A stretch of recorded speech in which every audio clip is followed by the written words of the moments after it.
Hello everyone. Welcome welcome to our session, जहां आज हम बात करने वाले हैं म्यूचुअल फंड के बारे में। आज के हमारे सेशन में हम ये समझेंगे कि आखिर म्यूचुअल फंड क्या होता है। हम ये भी डिस्कस करेंगे कि पूरे म्यूचुअल फंड का स्ट्रक्चर क्या है, और मैं आपको अलग अलग टाइप की म्यूचुअल फंड स्कीम्स के बारे में बताऊंगा, जिसमें से आपके लिए कौन सा म्यूचुअल फंड सही है ये आप खुद डिसाइड कर पाओगे। इसके अलावा मैं आपको ये भी समझाऊंगा कि म्यूचुअल फंड में पैसे इन्वेस्ट करने के कौन से अलग अलग मोड्स होते हैं। इवन हम आज म्यूचुअल फंड के अर्निंग पोटेंशियल के बारे में भी पूरा डिस्कशन करेंगे। इसके अलावा मैं आपको ये समझाऊंगा कि अगर आप म्यूचुअल फंड में पैसे इन्वेस्ट करते हो तो कैसे उसको ट्रैक किया जाता है, और कौन से ऐसे इंपॉर्टेंट डॉक्यूमेंट्स होते हैं जिसको रीड करना बहुत ज़रूरी है। So before investing in any mutual fund you have to go through with those important documents. So let's start with our today's session. सबसे पहला सवाल जो आप सबके दिमाग में चल रहा होगा, what are mutual funds. Of course देखा जाए तो ये क्वेश्चन बहुत ही सिंपल, जनरल और कॉमन सेंस वाला है, लेकिन आज मैं आपको इसको बहुत ही प्रिसाइजली और डिटेल में एक्सप्लेन करूँगा। देखा जाए तो म्यूचुअल फंड एक ट्रस्ट के फॉर्म में काम करता है, जहाँ ये ट्रस्ट हमसे पैसा कलेक्ट करता है और फिर इन पैसों को अलग अलग जगह पर इन्वेस्ट करता है। So I can say mutual fund is nothing but a trust, okay, that collects money from number of investors who share a common investment objective and invest the same in equities, bonds, money market and some other instrument। कहने का मतलब ये है, mutual fund एक trust के form में काम करता है, जहां हमारे जैसे बहुत सारे इन्वेस्टर्स पैसे इन्वेस्ट कर देते हैं। किसी ने 1,000, किसी ने 1 लाख, किसी ने 10 लाख डाला, और इन पैसों को उस स्कीम के इन्वेस्टमेंट ऑब्जेक्टिव के अकॉर्डिंगली अलग अलग सिक्योरिटीज़ में इन्वेस्ट किया जाता है। अब कुछ स्कीम्स इक्विटी स्कीम्स होती है जिसका पैसा सीधा सीधा इक्विटी मार्केट में इन्वेस्ट हो जाता है। कुछ बॉन्ड स्कीम होगी तो वो पैसा बॉन्ड में डालेगी, और मनी मार्केट स्कीम्स होगी तो वो अपना पैसा मनी मार्केट में इन्वेस्ट करेगी। सो इस तरीके से म्यूचुअल फंड का खुद का कोई पैसा नहीं है, वो हम लोगों से ही पैसा कलेक्ट करता है और मार्केट में इन्वेस्ट करता है। अब आप ये सोच रहे हो कि इसमें म्यूचुअल फंड कंपनी का फ़ायदा क्या है। Well late me explain you. Mutual fund company एक बिजनेस के जैसे रन होती है। भले कहने को ये एक ट्रस्ट है, but ultimately it's a business, and of course business है तो प्रॉफिट भी होगा। और इसीलिए आज भी इंडिया में ऐसी कई सारी म्यूचुअल फंड कंपनीज है जिसके शेयर्स लिस्टेड है, यानी वो कंपनी खुद प्रॉफिटेबल है, वो अपने खुद के शेयर्स मार्केट में इशू करके उससे भी पैसे रेज कर रही है। आइए इस पूरे म्यूचुअल फंड के स्ट्रक्चर को एक एक करके डिटेल में समझते हैं। म्यूचुअल फंड कंपनी शुरू करने के लिए आपको एक स्पॉन्सर की ज़रूरत पड़ती है। अब स्पॉन्सर कौन होता है? जिस किसी को भी म्यूचुअल फंड बिजनेस करना है ना, उसे पास्ट में फाइनेंस और सिक्योरिटीज़ मार्केट के रिलेटेड बिजनेस का एक्सपीरियंस होना चाहिए। इसका मतलब ये हुआ कि अगर मुझे अपनी खुद की म्यूचुअल फंड कंपनी शुरू करनी है तो मैं डायरेक्टली नहीं कर सकता, मुझे एक स्पॉन्सर चाहिए। ये स्पॉन्सर जो है वो दो लोगों को इनकॉर्पोरेट करता है, एक ट्रस्टीज़ को और दूसरा एएमसी। एएमसी यानी असेट मैनेजमेंट कंपनी। ये जो पूरा म्यूचुअल फंड का बिजनेस है ना, वो यही कंपनी चलाती है।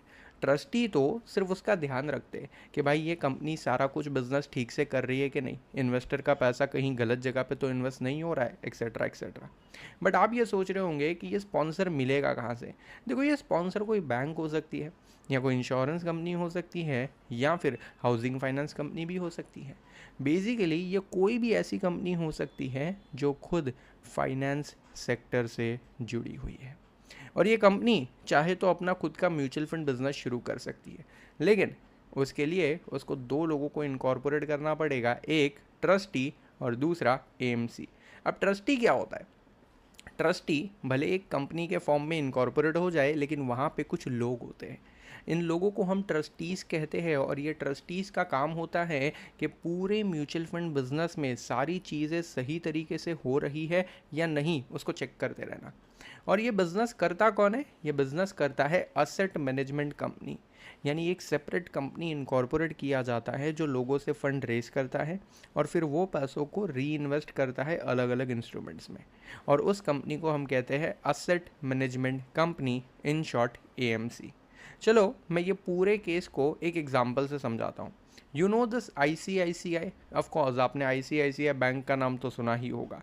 उसी तरीके से आईसीआईसीआई प्रूडेंशियल म्यूचुअल फंड नाम की एक कंपनी है, और ये एक पूरा म्यूचुअल फंड हाउस है जिसके अंदर सब कुछ है।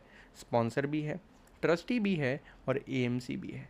तो आइए इसके स्ट्रक्चर को एग्जाम्पल के तौर पे कंसीडर कर दें। अभी हुआ ये कि बहुत सालों पहले आईसीआईसीआई बैंक को ऐसा लगा कि यार हमको भी ना इंडिया में म्यूचुअल फंड का बिजनेस करना चाहिए, क्योंकि इंडिया एक ग्रोइंग मार्केट है जहाँ पे बहुत सारे लोग हैं जिनको फाइनेंस सेक्टर में इन्वेस्टमेंट के लिए अपॉर्चुनिटीज़ चाहिए, और इसीलिए म्यूचुअल फंड एक बहुत अच्छा बिजनेस हो सकता है। तब prudential incorporation and ICICI bank दोनों लोगों ने मिलकर आईसीआईसीआई प्रूडेंशियल म्यूचुअल फंड की शुरुआत की। सो ये दोनों लोग स्पॉन्सर बन गए। जो इनिशियल कैपिटल था, ऑफ कोर्स ये म्यूचुअल फंड बिजनेस शुरू करना कोई छोटा मोटा काम थोड़ी है। आपको पूरा एक सेटअप लगता है, आपको बहुत सारे लोगों को काम पे लगाना पड़ता है, सो यू हैव टू पे फॉर दैट, एंड उसके लिए आपको एक अच्छा खासा फंड चाहिए होता है। May be 10 crore, may be 50 crore, may be 100 crore, depending on the size of your mutual fund business. तो इन दोनों ने मिलकर क्या किया, इन दोनों ने मिलकर डिसाइड किया कि हम इंडिया में म्यूचुअल फंड का बिजनेस करेंगे। और इसके लिए उन्होंने क्या किया, उन्होंने आईसीआईसीआई प्रूडेंशियल म्यूचुअल फंड की शुरुआत की, जहां ट्रस्टी के तौर पे आईसीआईसीआई प्रूडेंशियल ट्रस्ट लिमिटेड को इनकॉर्पोरेट किया गया, और एएमसी यानी कि असेट मैनेजमेंट कंपनी के तौर पे आईसीआईसीआई प्रूडेंशियल म्यूचुअल फंड को इनकॉर्पोरेट किया गया। अब इस तरीके से ये दोनों, एक ट्रस्टी और एक एएमसी, म्यूचुअल फंड का बिजनेस हैंडल करते हैं। चलो ठीक है, इतना तो समझ में आ गया, लेकिन ये एएमसी पैसा कैसे रेज करता है? देखो बहुत सिंपल है यार। आपके और मेरे जैसे बहुत सारे इन्वेस्टर्स होते हैं, हमारे सबके पास कुछ कुछ पैसा तो पड़ा होता है। ऑफ कोर्स जैसे आपके घर में कुछ 50,000 पड़े हैं, 1 लाख पड़े हैं, या फिर आप हर महीने 2-2, 3-3 हज़ार रुपये कमा रहे हो। आपने सोचा कि यार ये पैसों को ना कहीं तो इन्वेस्ट कर देते। So what you decided to keep all this money with this asset management company. मतलब हमने सब ने हमारा पैसा असेट मैनेजमेंट कंपनी को दे दिया। बोला ये लो सर, आप तो म्यूचुअल फंड हो ना, तो मुझे पता है आप जो करोगे वो सही करोगे, क्योंकि म्यूचुअल फंड सही है, तो इसीलिए मैं मेरा पैसा आपको दे रहा हूँ, अभी आप इससे अपना इन्वेस्टमेंट करो और मेरे को रिटर्न ला के दो। ये असेट मैनेजमेंट कंपनी क्या करेगी, आपके जैसे बहुत सारे इन्वेस्टर से फंड रेज करेगी, और कितना मालूम है क्या, 2-4 लाख नहीं, करोड़ों में। There are many mutual fund schemes, they have asset under management of more thousands of crore rupees। सिर्फ 1,000-2,000 रुपये नहीं, 1-2 लाख रुपए नहीं, या 10-15 करोड़ नहीं, कितना, thousands of crores of rupees. मतलब कुछ ऐसी असेट मैनेजमेंट कंपनीज है जिनका असेट अंडर मैनेजमेंट करीब 10,000 करोड़ है, 15,000 करोड़ है, 25,000 करोड़ है, और कुछ कुछ तो उससे भी जा रहा है। तो इन लोग को पता है पब्लिक से अगर इतना सारा पैसा लिया ना, तो हमने रिस्पॉन्सिबिलिटी वाला काम करना है, और इस रिस्पॉन्सिबिलिटी वाले काम को करने के लिए हमें कोई क्वालिफाइड पर्सन चाहिए, कोई ऐसा बंदा चाहिए जिसको मार्केट का एक्सपीरियंस है, नॉलेज है और एक्सपर्टीज़ भी है। अगर हम ऐसे बंदे को हायर करेंगे ना, तो वो इनको बेटर रिटर्न अर्न करके देगा। तो इसीलिए ये असेट मैनेजमेंट कंपनीज क्या करती है, वो एक फ़ंड मैनेजर को हायर करती है। ज़रूरी नहीं है एक ही फ़ंड मैनेजर हो, कुछ कुछ म्यूचुअल फंड स्कीम्स में 2 या 3 फंड मैनेजर्स भी हो सकते हैं, depending on the size of AUM and complexities involve in that particular scheme. तो ये लोग क्या करेंगे, ये लोग फंड मैनेजर को हायर करेंगे, बोलेंगे सर हम आपको इतना सैलरी देंगे, प्लीज़ आप ना क्या करो, ये पब्लिक के पैसों को अच्छी तरीके से इन्वेस्ट करो। ये फंड मैनेजर ऑफ कोर्स बहुत स्मार्ट होगा, एक्सपीरियंस होगा, नॉलेजेबल पर्सन होगा, जिसको सालों का एक्सपीरियंस होगा कि मार्केट कैसे काम करती है और उससे बेटर रिटर्न कैसे जनरेट किए जाते हैं। अब ये फंड मैनेजर क्या करेगा, ये इन पैसों को अलग अलग असेट क्लासेस में इन्वेस्ट करेगा, of course depending on the scheme objective. अब ये स्कीम ऑब्जेक्टिव क्या होता है, जब भी असेट मैनेजमेंट कंपनी आपसे फंड रेज करती है ना, तो पहले ही बता देती है। ऐसा नहीं कि पहले पैसा ले लिया फिर सोचेंगे इसको कहाँ इन्वेस्ट करना है। No, it is not like that. पहले से आपको बता दिया जाता है कि आपके पैसों को हम गोल्ड में इन्वेस्ट करने वाले, या सिल्वर में करने वाले, या हम बॉन्ड्स एंड डिबेंचर्स में इन्वेस्ट करने वाले, या फिर हम लोग स्टॉक्स या फिर कोई भी अलग इंस्ट्रूमेंट में पैसे डालने वाले हैं। तो जहाँ पर भी हम पैसे इन्वेस्ट करने वाले हैं वो आपको पहले से बताया जाता है, और यानी वो स्कीम का एक ऑब्जेक्टिव होता है, वो स्कीम का ऑब्जेक्टिव पहले से डिक्लेयर्ड होता है। So based on that schemes objective ये फंड मैनेजर क्या करेगा, इन पैसों को अलग अलग जगह पे इन्वेस्ट करेगा। अब ऑफ कोर्स अलग अलग जगह पे इन्वेस्ट किया है तो उसकी ग्रोथ भी होगी, यानी over a period of time वहाँ से रिटर्न्स भी जनरेट होंगे, बस यही रिटर्न आपको पास ऑन किए जाएंगे। लेकिन जैसा कि मैंने पहले भी बोला, ये असेट मैनेजमेंट कंपनी जो है ना, वो एक बिज़नेस कर रही है, ये कोई समाज सेवा नहीं कर रही है, और इसीलिए ये लोग इस टोटल रिटर्न में से कुछ परसेंटेज काट लेते हैं और बाकी का रिटर्न आपको पास ऑन करते हैं। मतलब ये हुआ कि अगर मान लो ये असेट मैनेजमेंट कंपनी ने जो पैसे इन्वेस्ट करवाए थे थ्रू फंड मैनेजर, उस पे 20% रिटर्न अर्न किया, 20%। ठीक है, अब ये असेट मैनेजमेंट कंपनी बोलती है कि ये 20% में से 2% तो हम लेंगे, तो ये 2% माइनस कर लो, बाकी का 18% जो रहेगा वो आपको पास ऑन किया जाएगा। बट ये आपको कभी पता नहीं चलता है, क्योंकि असेट मैनेजमेंट कंपनी ये बताती ही नहीं है। वो आपको बोलती है डायरेक्टली, हाँ इस साल 18% रिटर्न मिला है, ख़त्म। मतलब आपको कभी ये पता ही नहीं चलता है कि एक्चुअल रिटर्न 20 था, उसमें से कंपनी ने 2% काटा और आपको 18 दिया। नो, वो स्ट्रेट फॉरवर्ड अपनी वेबसाइट पे या किसी भी मोबाइल एप्लीकेशन में या हर मीडिया में यही कहते हैं कि हमने 18% दिया, ख़त्म। So basically only those returns are publicly declared which are given or passed on to the investors। और जब भी हम लोग पैसा इन्वेस्ट करने जाते हैं तो हम जो म्यूचुअल फंड स्कीम्स को सर्च करते हैं उसके बाजू में जो रिटर्न लिखा होता है कि भाई पिछले 1 साल में हमने 12% लिया, 15%, 25%, 40%, वो सीधा वही रिटर्न होता है जो उन्होंने इन्वेस्टर को दिया है। उसमें से एक्सपेंसेस ऑलरेडी माइनस किए हुए होते हैं। Clear everyone? ऑफ कोर्स, क्योंकि इतना बड़ा बिजनेस चलाना है, बड़ी सी कंपनी बनानी है, ऐसे फंड मैनेजर को हायर करना है जिसको लाखों करोड़ों की सैलरी देनी पड़ेगी, और इसके अलावा पूरी एक टीम होगी, पूरी एक सिस्टम होगी जिसको स्मूथली फंक्शन करवाना होगा, और इसके लिए पैसा तो लगेगा। तो ये असेट मैनेजमेंट कंपनी क्या करती है, आपके टोटल इन्वेस्टमेंट का जो होता है 1 से 2% जो है वो चार्ज कर लेती है एज एक्सपेंसेस। Clear everyone? चलो ये तो समझ गया सर, अच्छा है, क्योंकि हम प्रोफेशनल नहीं है, हमको बहुत ज़्यादा नॉलेज नहीं है मार्केट की, तो बेटर है कि फ़ंड मैनेजर को ही दे दो। फंड मैनेजर खुद अपना दिमाग लगाएगा और 15-20-25% रिटर्न कमा के दे देगा। It is good enough, yes it is very very good. But again the question arises कि यार मैं कौन सी म्यूचुअल फंड स्कीम में पैसा लगाऊं, क्योंकि ऐसा देखा जाए तो there are many different types of mutual fund schemes. आइए इन सबको एक एक करके डिटेल में समझते हैं। पहला होता है इक्विटी स्कीम्स। ये वो स्कीम्स होती है जो सिर्फ और सिर्फ इक्विटी मार्केट में ही पैसे लगाती है। यानी इक्विटी स्कीम का जो पैसा होता है ना, वो लिस्टेड इक्विटी शेयर्स में इन्वेस्ट किया जाता है। रिलायंस, टाटा, बाटा, ऐसी जो भी कंपनी लिस्टेड है उन सब के शेयर्स में यह पैसा लगाया जाएगा। दूसरा डेट स्कीम होता है। यहाँ पे जितना भी पैसा ये लोग रेस करते हैं वो इक्विटी मार्केट में नहीं जाता है, 1 भी रुपया इक्विटी मार्केट में नहीं जाता है। All the money invested into bonds and debentures of some of the companies और गवर्नमेंट बॉडीज़। अब ये बॉन्ड्स एंड डिबेंचर्स जो होते हैं ना, वो थोड़ा सा सेफ इन्वेस्टमेंट होते हैं। इसके ऊपर मिलने वाला रिटर्न प्री डिटरमाइंड होता है, 9 से 10% का फिक्स रिटर्न यहाँ से मिलता है, जिसमें से ये म्यूचुअल फंड वाले अपना खर्चा माइनस करके आपको रिटर्न पास ऑन कर देते हैं। फर्दर से बैलेंस स्कीम क्या होती है, ये एक ऐसी स्कीम होती है जिसके अंदर कंपनी अलग अलग जगह पे पैसे लगाएगी। कुछ पैसा लिस्टेड इक्विटी शेयर में और कुछ पैसा डेट्स यानी कि बॉन्ड एंड डिबेंचर इंस्ट्रूमेंट्स में लगाएगी। ये देखा जाए तो इक्विटी और डेट स्कीम का एक बैलेंस है, आप कह सकते हो ये कॉम्बिनेशन है। तो जो लोग डायरेक्ट इक्विटी में पैसा नहीं लगाना चाहते, पूरा पैसा डेट में भी नहीं डालना चाहते, उनके लिए बैलेंस स्कीम सूटेबल है। And the last one is money market schemes. ये वो स्कीम होती है जो सिर्फ और सिर्फ मनी मार्केट इंस्ट्रूमेंट्स में ही पैसे लगाती है। यानी ऐसे इंस्ट्रूमेंट्स जिसकी मैच्योरिटी पीरियड जो है वो लेस देन 1 ईयर है और वो मनी मार्केट के अंदर ट्रेड होते हैं। इस स्कीम के अंदर लिक्विडिटी बहुत हाई होती है, safety is very very high, risk is almost zero. Clear everyone? अब ये जो इक्विटी स्कीम है ना, इसमें मिलने वाला रिटर्न ऑन एन एवरेज 12 से 20% के बीच में हो सकता है। इन सम केसेस आपको 25-30% का रिटर्न भी मिल सकता है। डेट स्कीम में मिलने वाला रिटर्न 7 से 9% के बीच में होता है और कुछ केसेस में वो 10% तक भी जा सकता है। बैलेंस स्कीम में मिलने वाला रिटर्न 10 से 15% के बीच में होता है, अगर मार्केट अच्छा चला तो 16-18% भी जा सकता है। और मनी मार्केट स्कीम जो होती है, यहाँ मिलने वाला रिटर्न 4-6% हो सकता है, बहुत अच्छे केस में वो 7% तक भी जा सकता है। अब ऑफकोर्स आप सब ये सोच रहे होंगे तो फिर यार ये डेट, बैलेंस और मनी मार्केट में डालता कौन है पागल, सब लोग को इक्विटी स्कीम में ही डालना चाहिए। क्यों? क्योंकि इक्विटी स्कीम में मिलने वाला रिटर्न बहुत हाई होता है। I agree with that of course, क्योंकि इक्विटी में 12 से 20% मिल रहा है, बाकी सब जगह पे तो 7, 9, 10, 15 तक ही मिल रहा है। तो यार सब लोग ने इक्विटी स्कीम में ही पैसा लगाना चाहिए?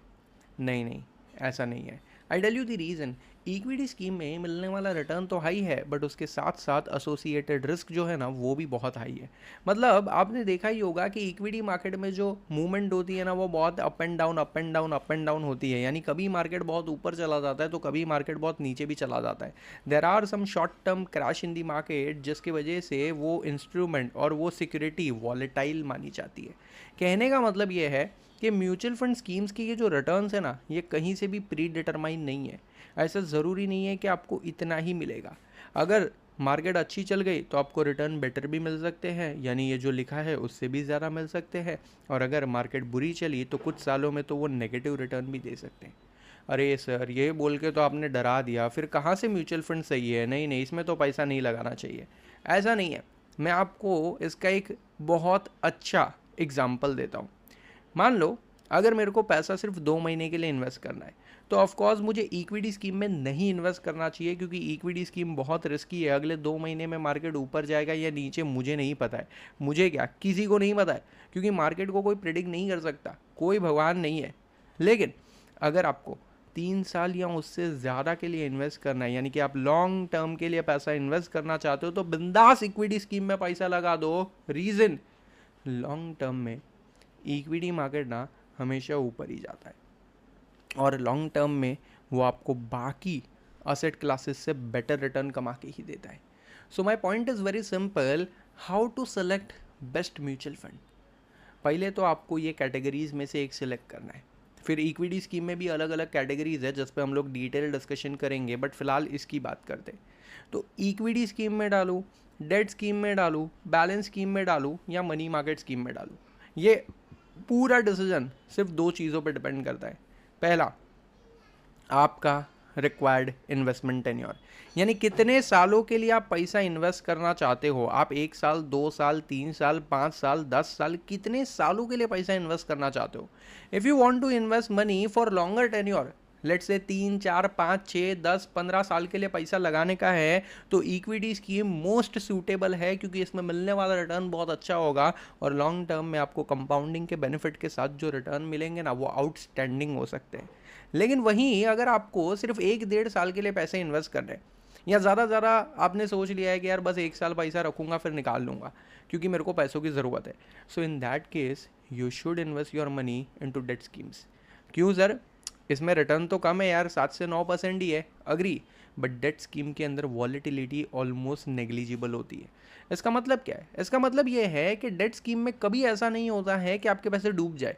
डूबना तो छोड़ो, वहाँ पे नेगेटिव रिटर्न्स भी नहीं मिलते हैं। अगर आप 1 साल पैसा रखोगे ना इस स्कीम में तो ऑन एन एवरेज आपको 7, 8 या 9% रिटर्न तो मिल ही जाएगा, जबकि इक्विटी में ऐसा नहीं है। इक्विटी में कभी कभी ये भी होता है कि 1 साल में आपको मिलने वाला रिटर्न 40% हो गया या 50 हो गया, बट कभी कभी वो नेगेटिव भी जा सकता है। सो लेट्स से मुझे आज 10 लाख रुपए इन्वेस्ट करने हैं, बट ओनली फॉर 1 ईयर। क्यों बताए? क्योंकि 1 साल बाद ना मैं घर लेने वाला हूँ और वो घर के लिए मुझे डाउन पेमेंट का पैसा चाहिए होगा, which is somewhere around 10 lakh रुपए। मैंने जमा कर लिया है, लेकिन मुझे घर आज नहीं लेना है, 1 साल बाद लेना है। मैंने सोचा यार 1 साल तक ये पैसे कहाँ रखूँ, यार ऐसे ही घर पे रखूँगा ना तो पैसे तो ग्रो नहीं होने वाले, क्यों ना 1 साल के लिए इसको इन्वेस्ट कर दूँ। And of course that's a wise decision. मैंने डिसाइड किया कि मैं अगले 1 साल के लिए ये पैसों को इन्वेस्ट कर दूंगा। बट अब दूसरा क्वेश्चन ये आता है कहाँ इन्वेस्ट करूँ। Let's say I have already decided कि यार म्यूचुअल फंड में डाल देते हैं, पीस ऑफ माइंड रहेगा। मैं पर्सनली तो मार्केट में ज़्यादा ध्यान नहीं दे पाता हूँ, तो म्यूचुअल फंड को दे देता हूँ। क्योंकि म्यूचुअल फंड में क्या है, एक फंड मैनेजर है जो बहुत ही एक्सपीरियंस है, नॉलेजेबल बंदा है, तो वो खुद रिसर्च करेगा और अच्छे अच्छे स्टॉक में पैसा इन्वेस्ट करेगा। मैंने डिसाइड कर लिया कि म्यूचुअल फंड में ही डालना है। बट अब अगला सवाल ये है कि म्यूचुअल फंड में कहाँ, क्योंकि म्यूचुअल फंड में तो 4 अलग अलग टाइप की स्कीम है ना दोस्त।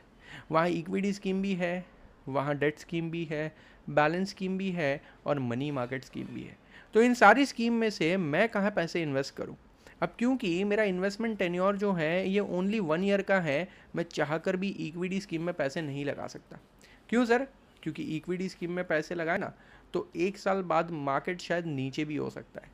आई नो लॉन्ग टर्म में मार्केट ऊपर ही आने वाला है, मतलब आज से मैं 3, 4, 5 साल बाद देखूंगा ना तो मार्केट हमेशा ऊपर ही होगा, लेकिन 1 साल बाद कहाँ होगा ये किसी को नहीं पता।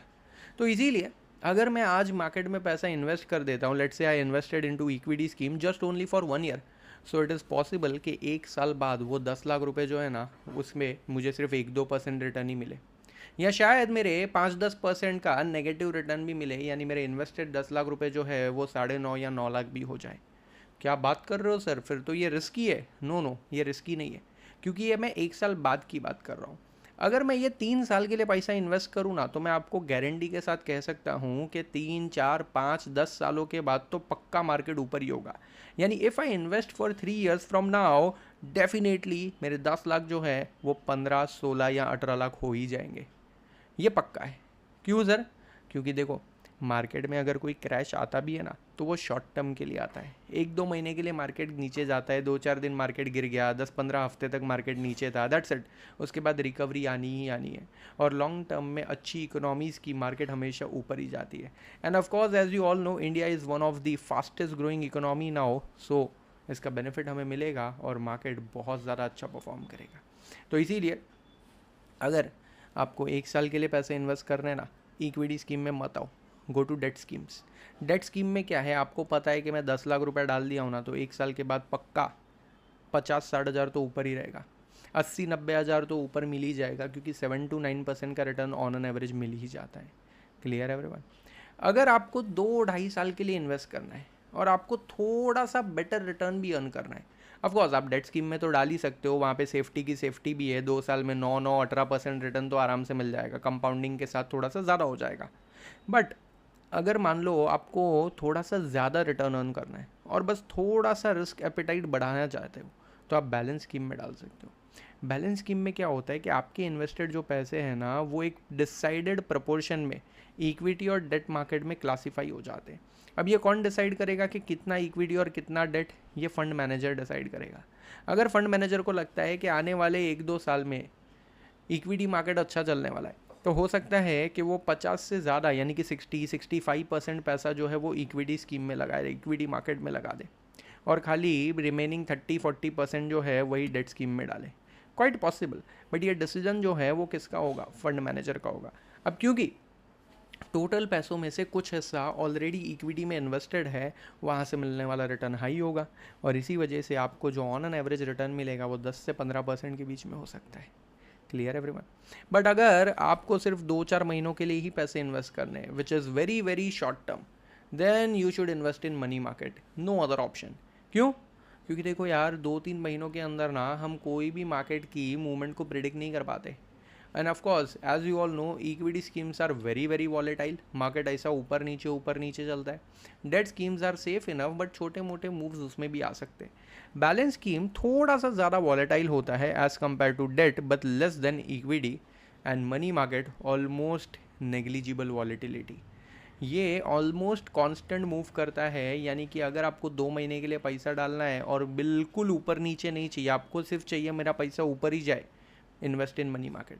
बट हाँ, यहाँ मिलने वाला रिटर्न जो है वो बहुत कम होता है, 4-6%। देखो यहाँ पे फ़ायदा क्या है, अगर आप एफडी में पैसा डालते ना, तो कम से कम आपको 1 साल की एफडी तो करनी पड़ती, so that you can get better returns.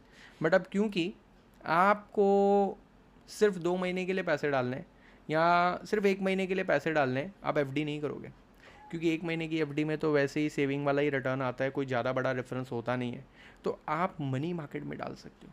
अब यहाँ पे आप 15 दिन में पैसे विड्रॉ कर लो या 1 महीने में विड्रॉ कर लो, कोई प्रॉब्लम नहीं है, कोई फ़र्क नहीं पड़ता है, क्योंकि यहाँ पे आपके इन्वेस्टेड पैसे रोज़ कॉन्स्टेंटली ग्रो ही कर रहे होते हैं। ऑन एन एवरेज 6-6.5% का रिटर्न यहाँ पे मिल सकता है। Clear everyone? तो ये जो 4 अलग अलग ब्रॉड क्लासिफिकेशन मैंने आपको समझाया ना, इसमें से कौन सी स्कीम्स में इन्वेस्ट करना है उसका डिसीजन लेने के लिए 2 मेजर पैरामीटर्स है। पहला टेन्योर और दूसरा आपका रिस्क एपेटाइट। अगर आप ज़्यादा रिस्क ले सकते हो तो इक्विटी में आओ, कम रिस्क चाहिए तो डेट में जाओ, थोड़ा ज़्यादा बैलेंस में और एकदम कम मनी मार्केट में। क्लियर है एवरीवन? चलो ये तो समझ में आ गया, बट सर ज़्यादातर लोग पैसे कहाँ इन्वेस्ट करते हैं? देखो मैं आपको सच बताऊँ ना, तो ज़्यादातर इन्वेस्टर इक्विटी स्कीम में ही पैसे लगाते हैं। ऐसा क्यों? क्योंकि इक्विटी स्कीम में मिलने वाला रिटर्न बहुत हाई है। तो बस सिंपल है, 3-4-5-6 साल के लिए पैसा इन्वेस्ट करो, इक्विटी स्कीम में डालो और हाई रिटर्न अर्न करो। बट सर इक्विटी स्कीम में क्या एक ही होती है? No, let me explain you. India में ना 45 से भी ज़्यादा म्यूचुअल फंड कंपनीज है। बाप रे, HDFC, ICICI, LIC और कितनी सारी ऐसी म्यूचुअल फंड कंपनीज हैं जिनका नाम शायद आप पहली बार सुन रहे होंगे, और ये सारी म्यूचुअल फंड कंपनीज अपने अपने हिसाब से बेस्ट परफॉर्मेंस दे रही है। बट सर मैं इसमें से कौन सी म्यूचुअल फंड कंपनी की स्कीम में पैसे लगाऊं, ये आपकी चॉइस है। आप HDFC म्यूचुअल फंड में डालो तो भी कोई फ़र्क नहीं पड़ता, आप LIC म्यूचुअल फंड में डालो तो भी ठीक है, आप कोटक म्यूचुअल फंड में डालो, SBI म्यूचुअल फंड में डालो, कोई भी म्यूचुअल फंड में डालो, अल्टीमेटली आपका पैसा जो है वो मार्केट में ही इन्वेस्ट होने वाला है। बट इक्विटी स्कीम में डालना है ना, तो इक्विटी स्कीम के भी फर्दर क्लासिफिकेशंस होते हैं। मतलब इक्विटी स्कीम्स को मैं अलग अलग तरीके से क्लासीफाई कर सकता हूँ। उसमें 4 मोस्ट इंपॉर्टेंट स्कीम्स हैं। पहला है स्मॉल कैप फंड्स, दूसरा मिड कैप, तीसरा लार्ज कैप और चौथा मल्टी कैप फंड। अब आप सोच रहे होंगे सर ये अलग अलग क्या है, मुझे कुछ समझ नहीं आ रहा है। Late me explain you one by one. Equity scheme के अंदर भी अलग अलग फंड्स होते हैं। अगर मान लो मैं स्मॉल कैप फंड की बात करूँ, ये एक ऐसा फंड होता है जो अपने पैसा सिर्फ छोटी छोटी कंपनियों में डालता है। अब सर ऐसा क्यों? क्योंकि देखो छोटी कंपनी में मिलने वाला जो रिटर्न्स होता है ना बहुत हाई होता है। बिकॉज एज यू नो, अगर एक छोटी कंपनी है 100 करोड़ की, वो 500 या 1000 करोड़ की बन सकती है। यानी उसमें 4x 5x 10x होने का पोटेंशियल है। बोले तो ग्रोथ बहुत हाई होती है छोटी कंपनीज़ में। लेकिन जो एक ऑलरेडी बहुत बड़ी कंपनी है, 20,000 करोड़ की कंपनी है, तो वो एक साल में कितना ग्रो कर लेगी?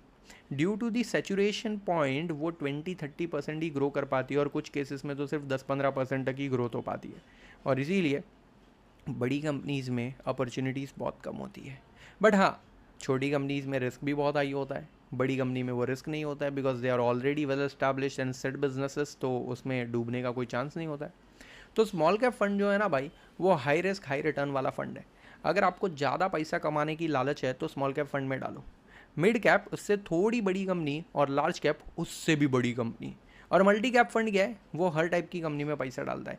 थोड़ा स्मॉल कैप में, थोड़ा मिड कैप में, थोड़ा लार्ज कैप में, और इसका प्रोपोर्शन टाइम टू टाइम वो लोग चेंज करते हैं based on the market situation and the fund managers discretion. But sir ये डिफाइन कैसे होगा, मतलब मुझे कैसे पता चलेगा कौन स्मॉल है, कौन मिड है, कौन लार्ज कैप है? देखो मैं आपको बताता हूँ। लार्ज कैप कंपनीज़ की डेफिनेशन दी हुई है। सेबी बोलता है कि इंडिया में जो टॉप 100 लिस्टेड कंपनीज़ है ना, उनको लार्ज कैप मानने का। सर ये टॉप कैसे मालूम पड़ेगा? On the basis of market capitalisation. Now what is market capitalisation? यानी उस कंपनी की मार्केट में वैल्यू कितनी है। और ये कैसे काउंट होता है? सिंपल है, एक कंपनी ने अपने कितने नंबर ऑफ शेयर्स इशू किए हैं वो मल्टीप्लाइड बाय उसका मार्केट प्राइस पर शेयर।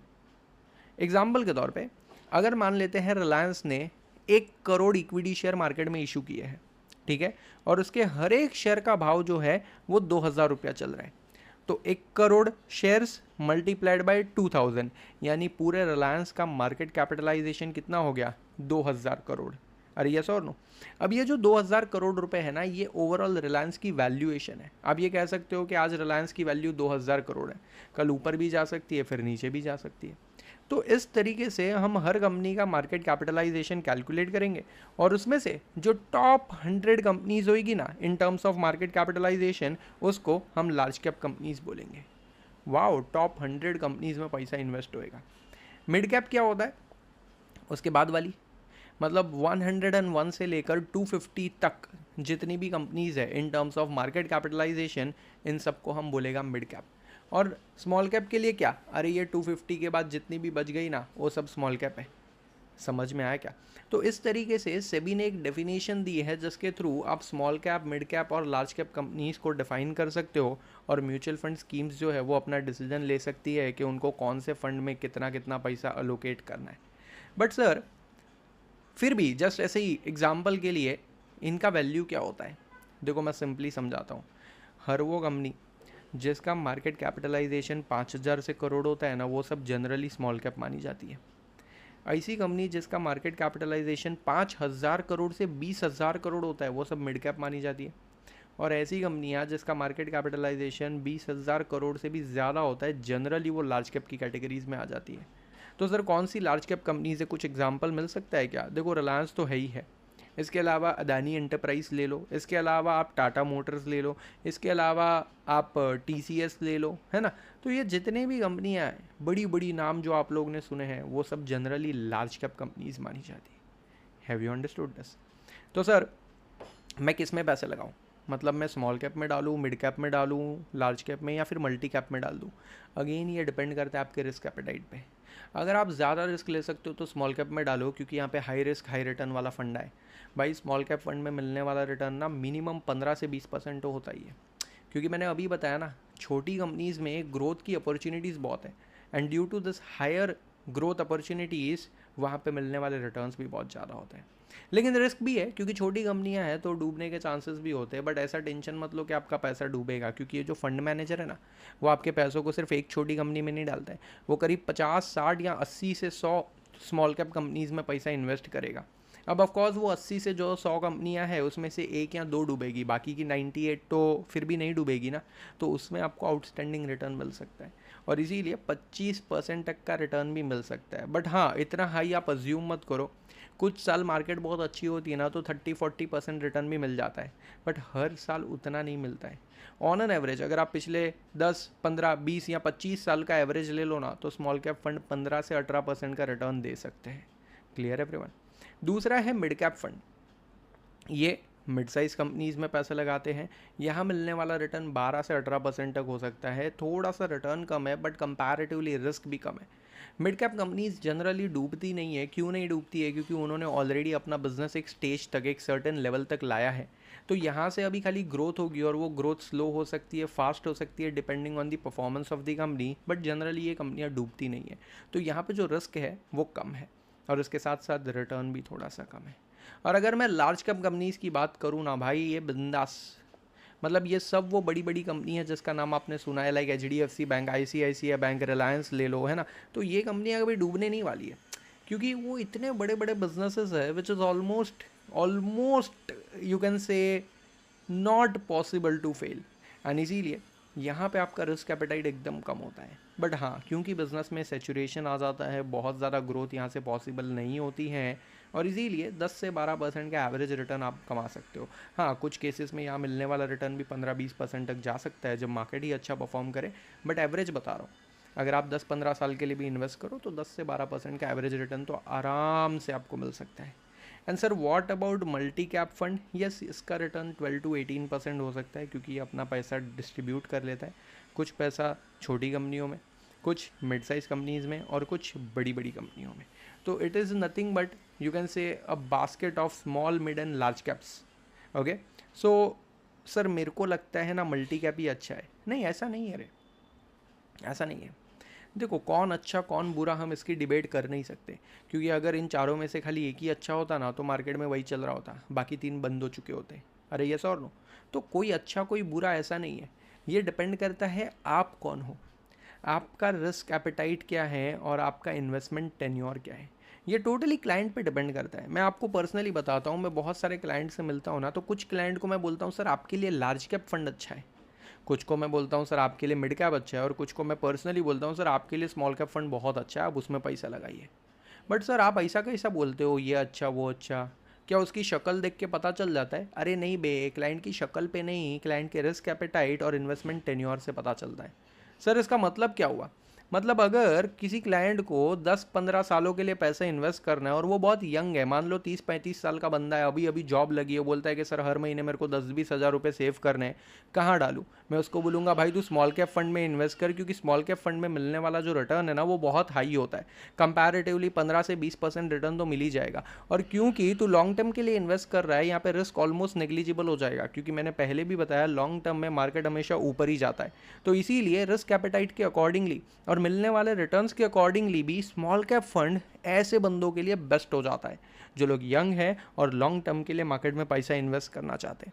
लेकिन वही अगर मेरे को कोई 45-50 साल के अंकल मिलते हैं, वो पूछते हैं कि बेटा मैं पैसा किधर डालूं, मैं बोला सर आपको पैसा कितने साल के लिए डालना है? बोलते ज़्यादा नहीं बेटा, मेरे को ना बस 2-3 साल के लिए पैसा डालना है, फिर ना वो बच्चे की शादी करनी है, फिर ना बच्चे के एजुकेशन का खर्चा है, तो वो पैसा रिक्वायर्ड होएगा। मैं उनको बोलता हूँ सर अगर आपको मिड कैप फंड में डालना है ना तो आप बिंदास डालो। क्यों? क्योंकि आपका रिस्क एपेटाइट थोड़ा सा कम है, आप स्मॉल कैप में नहीं डाल सकते हो। ऑल्सो यहाँ पे मिलने वाला रिटर्न कंपैरेटिवली तो अच्छा ही होगा, आपकी बैंक एफडी से तो फिर भी डबल ही होगा। बट वही मेरे को अगर कोई रिटायर्ड अंकल मिलते, बोलते बेटा मैं अभी रिटायर हो गया हूँ, और मेरे को पेंशन का पैसा थोड़ा बहुत आता है, मुझे वो इन्वेस्ट करना है, और मैं रिटायर हुआ तो मुझे कुछ बोनस वगैरह मिले हैं, 25-30 लाख रुपए है, वो मैं इन्वेस्ट करना चाहता हूँ, तो मैं उनको लार्ज कैप फंड रिकमेंड करता हूँ। क्यों? क्योंकि ये जो रिटायर्ड कैटेगरी के लोग होते हैं ना, वो लोग ज़्यादा रिस्क नहीं ले सकते। देखो, अगर हम यंग है ना तो हमारा रिस्क एपेटाइट बहुत हाई है। ऐसा इसलिए कि अगर मान लो मैं पैसा डुबा भी दिया, लेट से मेरा पैसा डूब गया, जो कि डूबता नहीं है, बट जस्ट अज्यूम कि मेरा पैसा डूब भी गया, तो भी मेरे पास एक अपॉर्चुनिटी है कि मैं उसको फिर से कमा सकता हूँ। हाथ पैर तो चल रहे हैं ना हमारे, नौकरी तो मिल ही जाएगी ना, बिजनेस तो कर ही लेंगे ना कहीं से हम पैसे कमा सकते हैं। बट ये जो लोग ऑलरेडी 60+ हो गए हैं, रिटायर हो गए, अब उनके पास कोई वर्किंग अपॉर्चुनिटी नहीं है, मतलब वो लोग फिर से पैसे कमाने नहीं जा सकते, और इसीलिए उनका पैसा ज़्यादा सेफ होना ज़रूरी है। तो इसीलिए उनको हम लार्ज कैप फंड में इन्वेस्ट करवाते हैं, ताकि अगर मार्केट में कोई अप्स एंड डाउन्स आए भी ना, तो भी उनका पैसा बिल्कुल भी रिस्क पे ना आए। Clear everyone? And multi cap fund तो आप किसी को भी रिकमेंड कर सकते हो, जिसको 2-4 साल के लिए भी पैसे लगाने हैं, आप उसको भी वो रिकमेंड कर सकते हो। Clear? So now I hope आपको ये समझ में आ गया है कि आप किस कैटेगरी में आते हो, आपकी age, investment tenure, risk appetite के बेसिस पे, और आप ये डिसाइड कर सकते हो कि आपको कौन से फंड में पैसा लगाना है। Clear everyone? लेकिन सर, मान लेते हैं मैंने डिसाइड कर लिया है कि मुझे स्मॉल कैप फंड में डालना है, तो ये स्मॉल कैप फंड किधर मिलेगा और ये कौन सा स्मॉल कैप फंड होगा? देखो, मैं आपको एक सिंपल सा एग्जांपल देता हूँ। अब क्योंकि इंडिया में 45 से ज़्यादा म्यूचुअल फंड कंपनीज़ है, हो सकता है कि सबके अपने अपने स्मॉल कैप फंड है। जैसे एग्जांपल के तौर पे HDFC का भी एक स्मॉल कैप फंड है, कोटक का भी स्मॉल कैप फंड है, SBI का भी स्मॉल कैप फंड है। तो ये सारे स्मॉल कैप फंड जो है ना, वो अलग अलग फंड्स हैं। अगर मैं कोटक स्मॉल कैप में डालूंगा ना, तो वहाँ पे कोटक का एक फंड मैनेजर होगा जो हमारे पैसों को छोटी छोटी कंपनी में इन्वेस्ट करके वहाँ से रिटर्न जनरेट कर रहा होगा। वही मैं HDFC में डालूंगा तो HDFC का अलग से फंड मैनेजर होगा। ये हर एक स्कीम अलग अलग फंड के जैसे परफॉर्म करती है। तो आपके पास दो ऑप्शन है। ऑप्शन नंबर 1, अगर आपको सिर्फ थोड़ा सा पैसा डालना है तो कोई भी एक अच्छे स्मॉल कैप फंड में डाल दो। अच्छा स्मॉल कैप फंड कैसे पता चलेगा? आप उसकी हिस्ट्री देखो, ट्रैक रिकॉर्ड चेक करो कि पिछले 10 सालों में ये फंड ने क्या एवरेज रिटर्न दिया है। एक साल का मत देखना, क्योंकि 1-2 साल में पता नहीं चलता है। अब क्या है, कभी कभी मार्केट ही बहुत अच्छी होती है ना, तो 1-2 साल में रिटर्न भी बहुत हाई मिल जाते हैं। उस फंड मैनेजर का ट्रू पोटेंशियल जो है वो लॉन्ग टर्म में दिखता है, कि पिछले 10 सालों से ये फंड ने कितना रिटर्न कमाया, या पिछले 15 सालों से एवरेज इसने कितना रिटर्न दिया है। Are you getting my point? यानी कंसिस्टेंसी आपको पता चल सकती है। तो इस तरीके से आप उस फंड के लॉन्ग टर्म के रिटर्न्स को कंपेयर करके अच्छा फंड सिलेक्ट कर सकते हो। दूसरा, अगर आपके पास ज़्यादा पैसे हैं जो आप इन्वेस्ट करना चाहते हो, तो आप क्या करो, एक से ज़्यादा स्मॉल कैप फंड्स में उसको डिवाइड कर दो। लेट से आपने 3 अच्छे स्मॉल कैप फंड आइडेंटिफाई कर लिए, अभी एक में 50% डाल दिया, दूसरे में 20%, तीसरे में 30%। इस तरीके से आप अपने टोटल फंड को क्या कर सकते हो, डाइवर्सिफाई कर सकते हो, ताकि रिस्क मैनेज हो जाए और मिलने वाला रिटर्न जो है वो भी एवरेज आउट हो जाए। अगर मान लो किसी एक फंड ने आने वाले समय में अच्छा परफॉर्म नहीं किया, तो भी बाकी 2 फंड तो अच्छा परफॉर्म करेंगे ना, तो उसका रिटर्न आपको मिल ही जाएगा। सो इस तरीके से आप किसी भी सिचुएशन में एक बेटर रिटर्न अर्न कर पाओगे। Same goes with mid cap, same goes with large cap as well as multi cap fund. Have you understood this? Okay, now I hope आपको समझ में आ गया है कि अलग अलग इक्विटी स्कीम्स कौन सी है और उसमें पैसा लगाना चाहिए या नहीं, और वेल किसको किस में पैसा लगाना चाहिए। बट ऐसा नहीं है कि म्यूचुअल फंड की सिर्फ इतने ही टाइप्स है, there are some other schemes as well. So let's discuss some other equity schemes. पहला थेमैटिक फंड, दूसरा इंडेक्स फंड, तीसरा ELSS और चौथा ETF। आइए इन सबको एक एक करके डिटेल में समझते हैं। पहले मैं बात करता हूँ थेमैटिक फंड की। अब थेमैटिक फंड क्या होता है ना, ये एक पर्टिकुलर थीम में इन्वेस्ट करता है। थीम यानी एक सेक्टर। इसमें आप जो भी पैसा डालोगे ना, वो उसी सेक्टर की कंपनीज में इन्वेस्ट करेगा। मैं आपको एक एग्जांपल देता हूँ टू अंडरस्टैंड दिस बेटर। मुझे लग रहा है कि भाई आने वाले समय में ना बैंकिंग सेक्टर अच्छा परफॉर्म करने वाला है। मैं सिर्फ एग्जांपल दे रहा हूँ, ये कोई रिकमेंडेशन नहीं है। मुझे लगता है कि आने वाले समय में ना बैंकिंग सेक्टर बहुत अच्छा परफॉर्म कर सकता है। तो मैं क्या करूँगा, मैं स्मॉल कैप, मिड कैप या लार्ज कैप में नहीं डालूंगा, क्योंकि स्मॉल कैप फंड क्या करता है, वो तो हर छोटी कंपनी में डालता है ना। तो उसमें बैंक भी होगी, ऑटोमोबाइल कंपनी भी होगी, उसमें एविएशन कंपनी भी होगी, फार्मा कंपनी भी होगी, सब होगी, बराबर है। वो तो एक पूरा डाइवर्सिफाइड बास्केट है। मैं बैंकिंग सेक्टर पे पैसा लगाना चाहता है, तो मैं क्या करेगा, मैं एक बैंकिंग फंड में लगाएगा। अब ये बैंकिंग फंड क्या होगा, let's say HDFC banking fund है, तो HDFC बैंकिंग फंड में जितना भी पैसा आता है ना, वो सारा वो लोग सिर्फ और सिर्फ, मैं फिर से रिपीट कर रहा हूँ, वो सारा पैसा वो लोग सिर्फ और सिर्फ बैंक के इक्विटी शेयर्स में ही लगाते हैं। यानी वो लोग ये पैसा HDFC bank, ICICI bank, Canara bank, bank of Baroda, SBI, इन सब के शेयर्स खरीदने में ही यूज़ करेंगे। समझ में आ रहा है? यानी ये फंड ना एक पर्टिकुलर सेक्टर को टारगेट करता है। Oh that's great. मान लो आपको लगता है आने वाले समय में ऑटोमोबाइल सेक्टर बहुत चल सकता है, तो आप ऑटोमोबाइल सेक्टर के फंड में पैसा लगा सकते हो। अगर आपको लगता है IT सेक्टर बहुत चलने वाला है, तो आप IT के फंड में पैसा लगा सकते हो। आपको लगता है फार्मा सेक्टर बहुत चलने वाला है, तो आप फार्मा सेक्टर के किसी फंड में पैसे लगा सकते हो। Have you understood this? So if you want to invest sector specifically, then you can go with thematic fund. Clear? ये एक पर्टिकुलर थीम, एक पर्टिकुलर सेक्टर में पैसा इन्वेस्ट करता है, ना कि अलग अलग कंपनीज अलग अलग सेक्टर्स में। Moving forward, next is index fund. अभी इंडेक्स फंड क्या होता है ना, देखो इंडेक्स का मतलब क्या है? Index is nothing but group of stocks. Like example Nifty एक इंडेक्स है, वो इंडिया की टॉप 50 कंपनीज जो कि NSE यानी नेशनल स्टॉक एक्सचेंज पर लिस्टेड है, ओके, उस सब का एक ग्रुप है। सिमिलरली सेंसेक्स जो कि BSE यानी कि बॉम्बे स्टॉक एक्सचेंज पर लिस्टेड टॉप 30 कंपनीज का एक ग्रुप है। तो ये क्या है? ये है इंडेक्स। और ये इंडेक्स में अलग अलग स्टॉक्स होते हैं, वो अलग अलग स्टॉक का कॉम्बिनेशन ला के एक इंडेक्स बनता है। ये अलग अलग स्टॉक का अलग अलग वेटेज होता है। जैसे एग्जांपल निफ्टी के अंदर रिलायंस का मान लो 10-11% का वेटेज है, HDFC बैंक का मान लो 8-10% का वेटेज है। तो ऐसे 50 स्टॉक में अलग अलग वेटेज होता है, किसी का ज़्यादा किसी का कम, ऐसा पूरा टोटल होता है, और उस सब का टोटल करके निफ्टी बनता है। ठीक है? लेकिन क्योंकि ये इंडेक्स है, ये कोई स्टॉक नहीं है, आप चाहकर भी इसको खरीद नहीं सकते। मतलब आप निफ्टी नहीं खरीद सकते, आप सेंसेक्स नहीं खरीद सकते सर, लेकिन मेरे पास पैसा तो है। अरे पैसा इंपॉर्टेंट नहीं है, मुद्दा ये है कि वो सिर्फ इंडेक्स है, वो कोई स्टॉक नहीं है। You can not purchase like you buy Reliance का share, you can't purchase like you buy Tata Motors का शेयर। आप निफ्टी या सेंसेक्स नहीं खरीद सकते हो। तो अगर किसी को इंडिया की टॉप 50 कंपनीज में पैसा लगाना है, तो उसके पास कोई ऑप्शन है क्या? हाँ, उसके पास ऑप्शन है इंडेक्स फंड का। अब ये इंडेक्स फंड क्या होता है? ये भी सेम एक म्यूचुअल फंड स्कीम के जैसे ही होता है। जैसे small cap fund, mid cap fund, large cap fund and thematic fund, वैसा ही सेम होता है। तो इन्वेस्टर से पैसा लेगा, उन पैसों को स्पेसिफिकली वो टॉप 50 कंपनीज में ही पैसा लगाएगा। यानी सेम टू सेम वो वही स्टॉक्स में पैसा लगाएगा जो स्टॉक निफ्टी का हिस्सा है। और मैं आपको एक चीज़ और बता दूँ, यहाँ पे जो रेशियो है, यहाँ पे जो वेटेज है, वो भी सेम टू सेम निफ्टी के जैसा ही होगा। यानी आप ये समझ लो कि ये निफ्टी का ही रिप्लिकेट है, निफ्टी का ही एक फंड बन गया जिसको हम बोलते हैं इंडेक्स फंड। तो निफ्टी 50 का भी एक फंड हो सकता है, ऐसा सेंसेक्स का भी हो सकता है, बैंक निफ्टी का भी हो सकता है। जितनी भी इंडेक्सेस है उन सारी इंडेक्स पे बेस्ड फंड लॉन्च हो सकते हैं। Getting my point? तो हो सकता है मेरे पास HDFC का निफ्टी 50 फंड है, मतलब HDFC म्यूचुअल फंड जो है उसने एक निफ्टी 50 फंड लॉन्च किया है, जो क्या करता है, पब्लिक से पैसा लेता है। सिंपली निफ्टी जो स्टॉक्स कवर करता है ना, वही स्टॉक में पैसा लगाता है। तो आप भी उसमें पैसे लगा सकते हो। तो इंडेक्स फंड क्या होता है ना, बहुत सेफ होता है। Okay, it is as good as a blue chip fund या लार्ज कैप फंड, जिसमें पैसे जो है वो टॉप 50 कंपनीज में इन्वेस्ट होते हैं और सेम टू सेम निफ्टी का ही रिटर्न आपको मिल सकता है। Clear? Next is ELSS।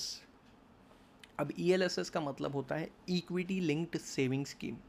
Now what is this? मैं आपको बताता हूँ।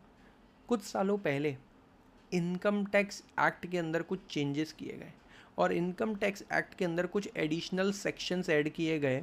बोला कि आप अगर अपने पैसे यहाँ पर इन्वेस्ट करोगे ना, तो उस पर आपको टैक्स नहीं भरना पड़ेगा। मतलब आपको उतनी इनकम टैक्स फ्री हो जाएगी। वाओ, लोग तो खुश हो गए। वेल, ये जो सिस्टम है वो सिर्फ गरीब लोगों के लिए बनाई गई थी, और उसमें ELSS भी एक हिस्सा था। मतलब एग्जाम्पल के तौर पे अगर मैं 10 लाख रुपए कमाता हूँ, लेकिन वो 10 लाख रुपए में से 1 लाख रुपए मैं इस फंड में डाल देता हूँ, which is ELSS, equity link saving scheme, तो मेरे को वो 1 लाख पे टैक्स नहीं भरने का, मेरे को सिर्फ 9 लाख पे टैक्स भरने का। Wow, that's very great. हाँ, और इसका डिडक्शन सेक्शन 80C में मिलता है as per income tax act. लेकिन अब आप बोलोगे सर ये ELSS पैसा डालता कहाँ पे है? कुछ नहीं, it is as good as a multi cap fund. It is as good as a multi cap fund. ये जो पैसा होता है ना वो भी इक्विटी मार्केट में ही इन्वेस्ट होता है, small cap, mid cap, large cap में। अगेन ये डिपेंड करता है फंड के ऑब्जेक्टिव पे, बट कहने का मतलब बहुत सिंपल है। ELSS जो है वो एक टैक्स सेविंग पर्पस के लिए यूज़ होने वाला फंड है। तो अगर आपको आपका टैक्स बचाना है तो आप इसमें डाल सकते हो।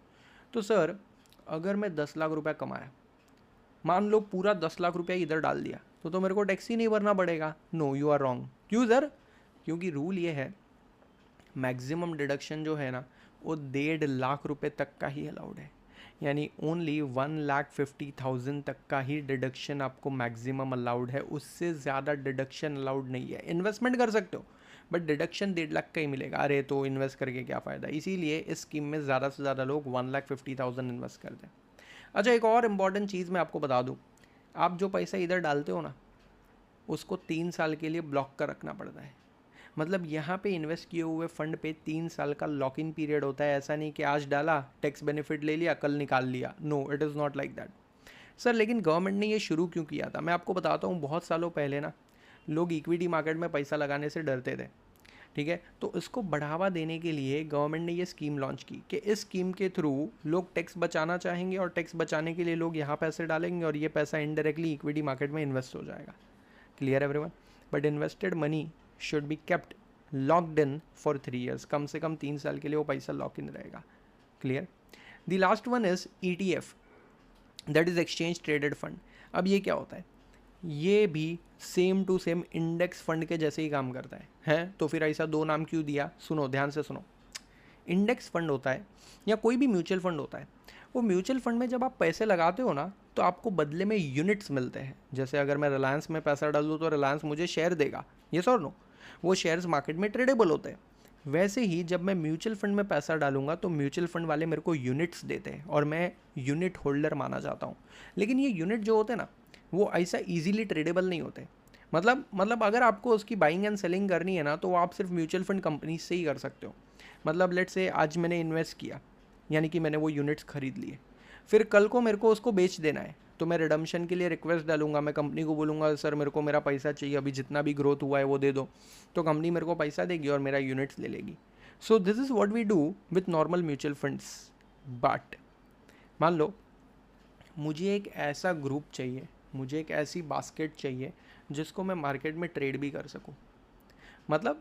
मतलब ये है कि मैं नहीं चाहता हूँ कि मैं जो पैसा डालूँ फिर विड्रॉ करूँ वो सिर्फ म्यूचुअल फंड कंपनी से हो। मेरे को मार्केट में उसको ट्रेड करना है रियल टाइम पे, लाइव मार्केट में। तो उसके लिए कोई ऑप्शन है क्या? उसके लिए ऑप्शन है ETF। So ETF is as good as a mutual fund. यहाँ पे भी आपको यूनिट्स अलोकेट किए जाते हैं बट वो यूनिट्स मार्केट में ट्रेडेबल होते हैं। मतलब लेट से एक म्यूचुअल फंड कंपनी ने ETF शुरू किया, उसने आप सब लोगों से फंड रेज कर लिया और उसने सोचा कि ये पैसा जो है ना मैं सेम टू सेम निफ्टी के जैसे ही इन्वेस्ट करेगा, सेम टू सेम निफ्टी के जैसे ही 50 कंपनी में डालेगा, सेम वेटेज में डालेगा। तो सर ये तो इंडेक्स फंड बन गया। हाँ, बट इसने बोला कि ये जो फंड है ना, ये फंड के यूनिट्स मार्केट में मैं ट्रेड करवाऊंगा। मतलब मैं ये यूनिट्स को स्टॉक मार्केट में लिस्ट करवा दूंगा और ये ट्रेडेबल हो जाएंगे। तो इसको हम बोलते हैं एक्सचेंज ट्रेडेड फंड्स। वो फंड जिसके यूनिट स्टॉक एक्सचेंज पे ट्रेड हो सकते हैं। Clear everyone? तो जैसे एग्जांपल मार्केट में निफ्टी 50 के बहुत सारे ETF है, HDFC का है, कोटक का है, निप्पॉन इंडिया का है, ऐसी बहुत सारी कंपनी के फंड्स हैं। तो अगर आप निफ्टी खरीदना चाहते हो तो 2 ऑप्शन है, या तो निफ्टी के इंडेक्स फंड में पैसा लगा दो या फिर किसी कंपनी का निफ्टी 50 का ETF खरीद लो। It is almost same. Index fund में सिर्फ ये है कि आप जो पैसा इन्वेस्ट करते हो वो रियल टाइम पे इन्वेस्ट नहीं होता है, वो डे एंड पे इन्वेस्ट होता है। किसी भी म्यूचुअल फंड में जो आप पैसा डालते हो ना वो डे एंड पे इन्वेस्ट होता है और डे एंड का जो प्राइस होता है ना वो प्राइस कंसिडर किया जाता है। बट ETF में फ़ायदा ये है कि क्योंकि रियल मार्केट में ट्रेडिंग चालू है, आप रियल मार्केट में जो प्राइस चालू है वहीं पे बाइंग कर सकते हो।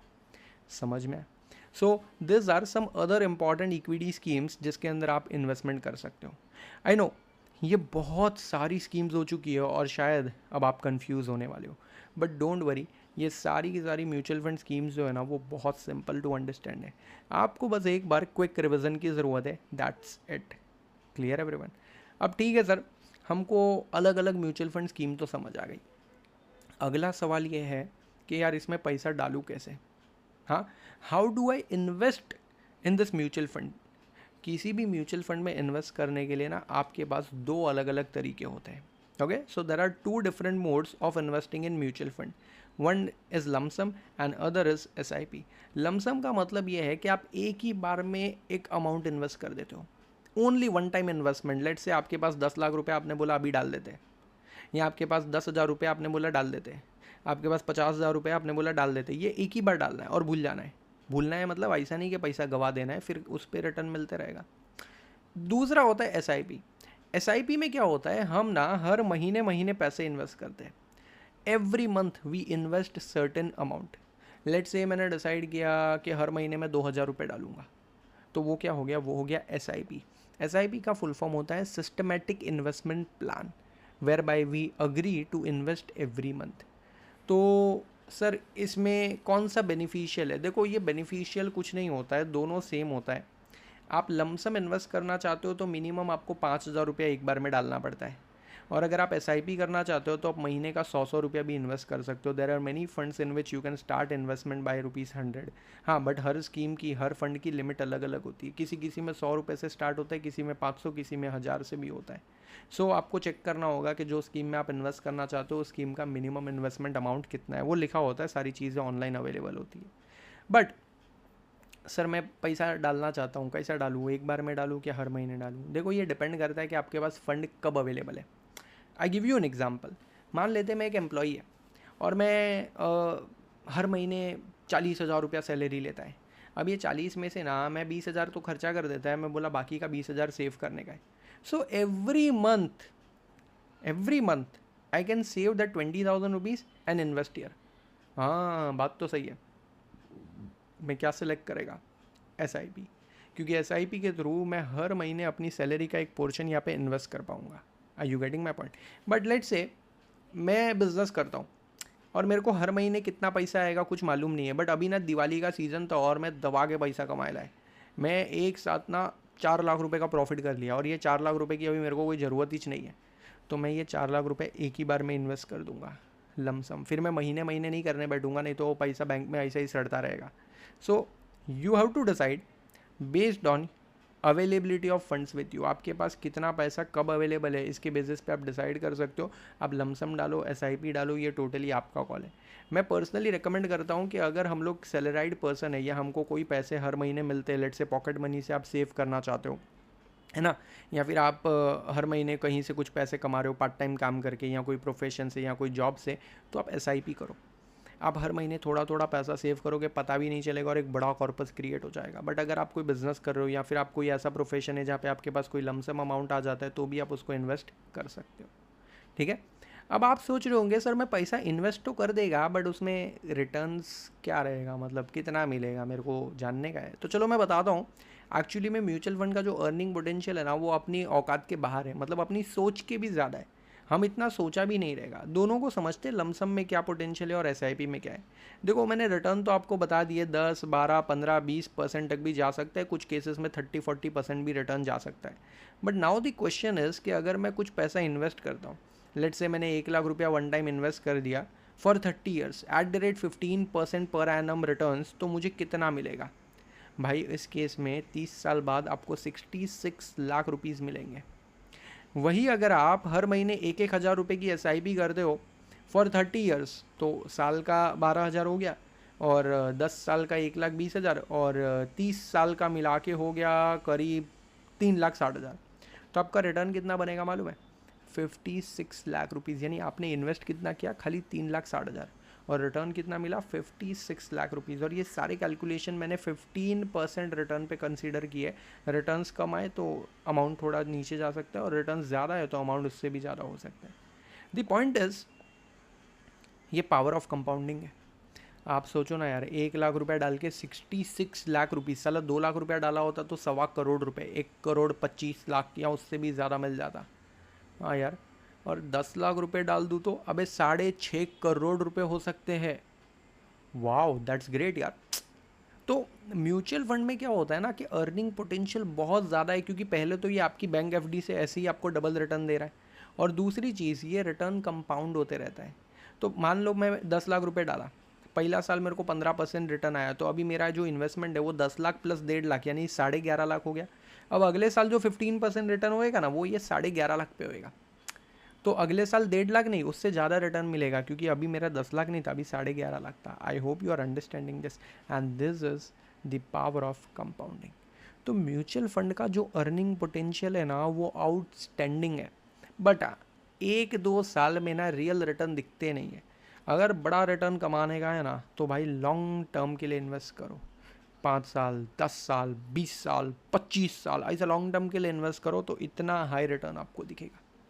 सर मेरे को ऐसे ही कैलकुलेशन करने का, तो मैं कैसा करूँ? सिंपल है रे, गूगल पे जाने का, ठीक है, और उसके ऊपर लिखने का SIP कैलकुलेटर।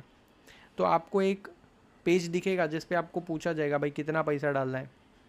आप लिखा हर महीने 2,000। कितने साल के लिए? आप लिखा 30 साल के लिए। कितना रिटर्न एक्सपेक्ट कर रहे हो? आप बोला 15%। कैलकुलेट करो, आपको आंसर मिल जाएगा, and that answer will go somewhere around 1,20,00,000। यानी हर महीने आप 2-2 हज़ार रुपया भी डालो ना, तो भी आप करीब करीब 1,10,00,000, 1,20,00,000 कमा सकते हो सिर्फ 30 साल में। और आपके रिटायरमेंट तक आपके पास करोड़ रुपए का कॉर्पस क्रिएट हो जाएगा just by investing 2,000 rupees per month. हाँ, टाइम के साथ साथ आप इस SIP को बढ़ा सकते हो, 2 से 3 करोड़, 3 से 4 करोड़, जैसा जैसा आपका इनकम बढ़ते जाए, तो वो जो अमाउंट है 1.5 करोड़, 2 करोड़, 4 करोड़, 6 करोड़ भी जा सकता है। Clear everyone? ओके सर, ये तो समझ गया, बट हम लोग ना म्यूचुअल फंड्स में NAV ऐसा सुनते हैं, और मैंने कभी कभी ऐसा फॉर्मूला भी देखा है। तो ये होता क्या है? Late me explain you. NAV का मतलब बेसिकली होता है नेट असेट वैल्यू। अगर आप सबको पता होगा, तो हमने म्यूचुअल फंड में जो भी पैसे डाले ना, उसके बदले में हमको क्या मिलता है? यूनिट्स मिलते हैं। अभी अभी मैंने बोला था वी गेट यूनिट्स, और वो यूनिट की जो वैल्यू होती है ना, उसका जो प्राइस होता है ना, उसको हम बोलते हैं NAV, net asset value. But sir ये NAV कैलकुलेट कैसे होता है?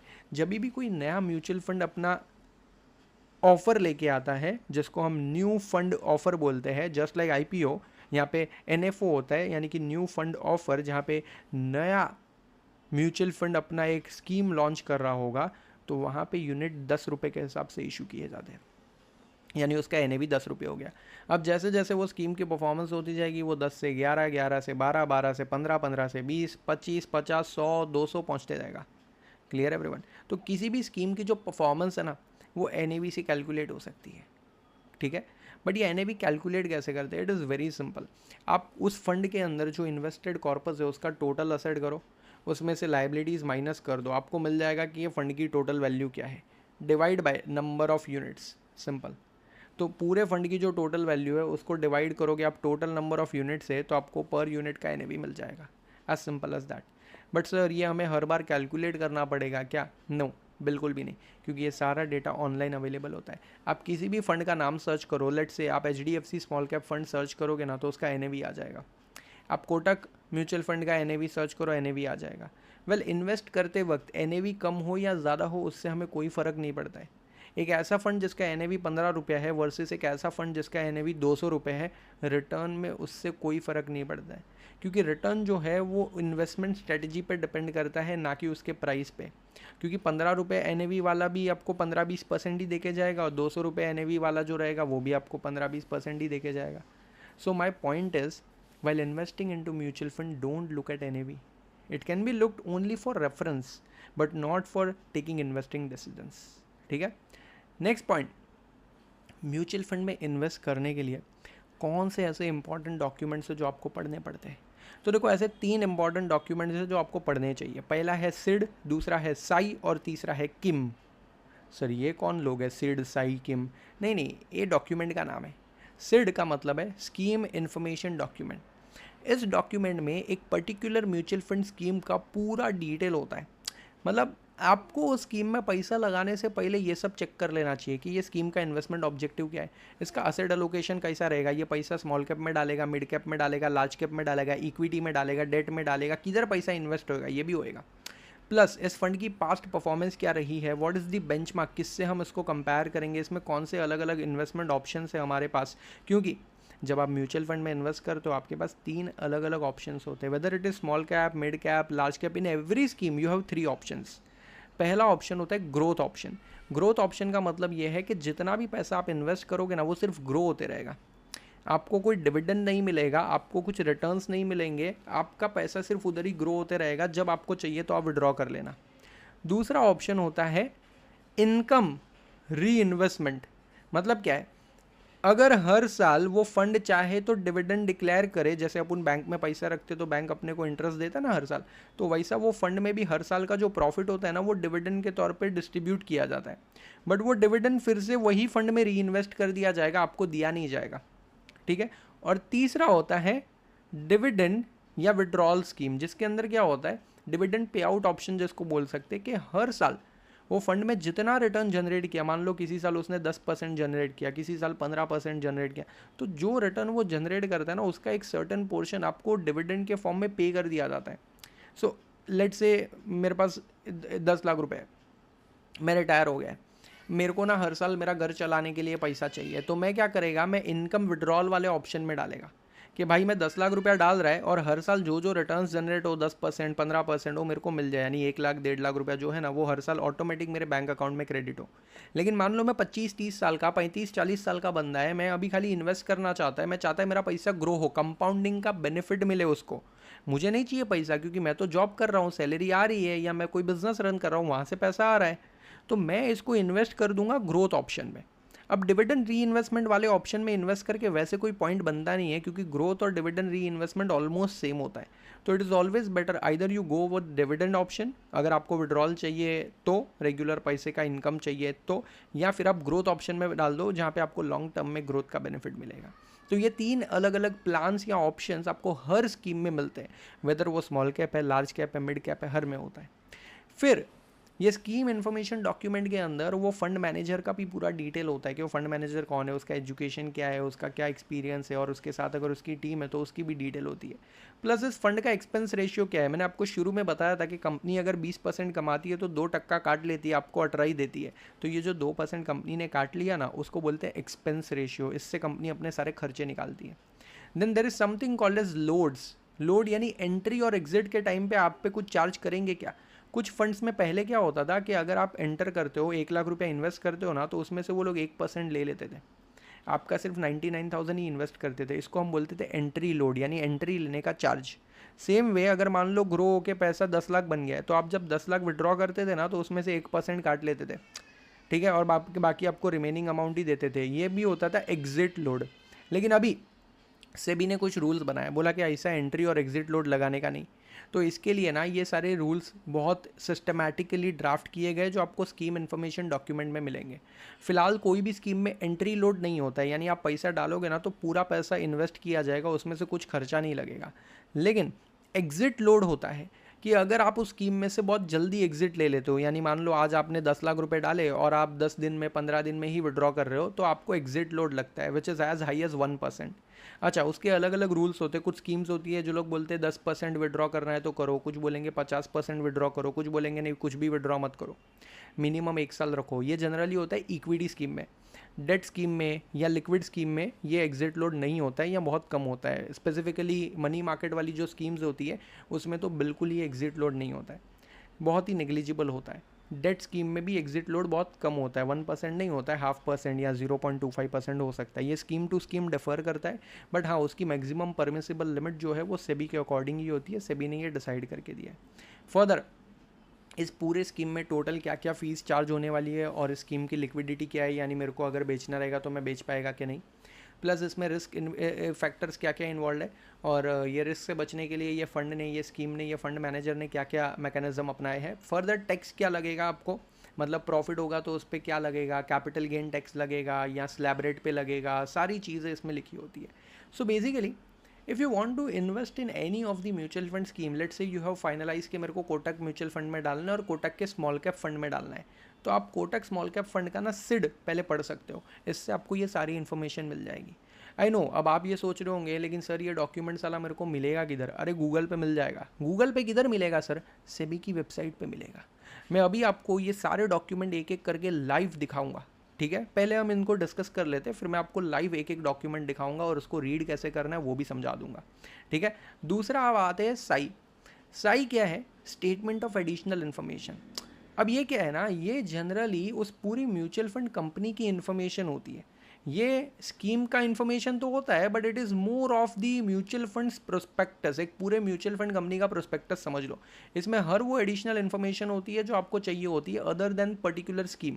इसमें हर टाइप के डिस्क्लोजर्स दिए होते हैं, इधर कंपनी का इन्फॉर्मेशन, स्कीम का इन्फॉर्मेशन, सारा कुछ दिया रहता है।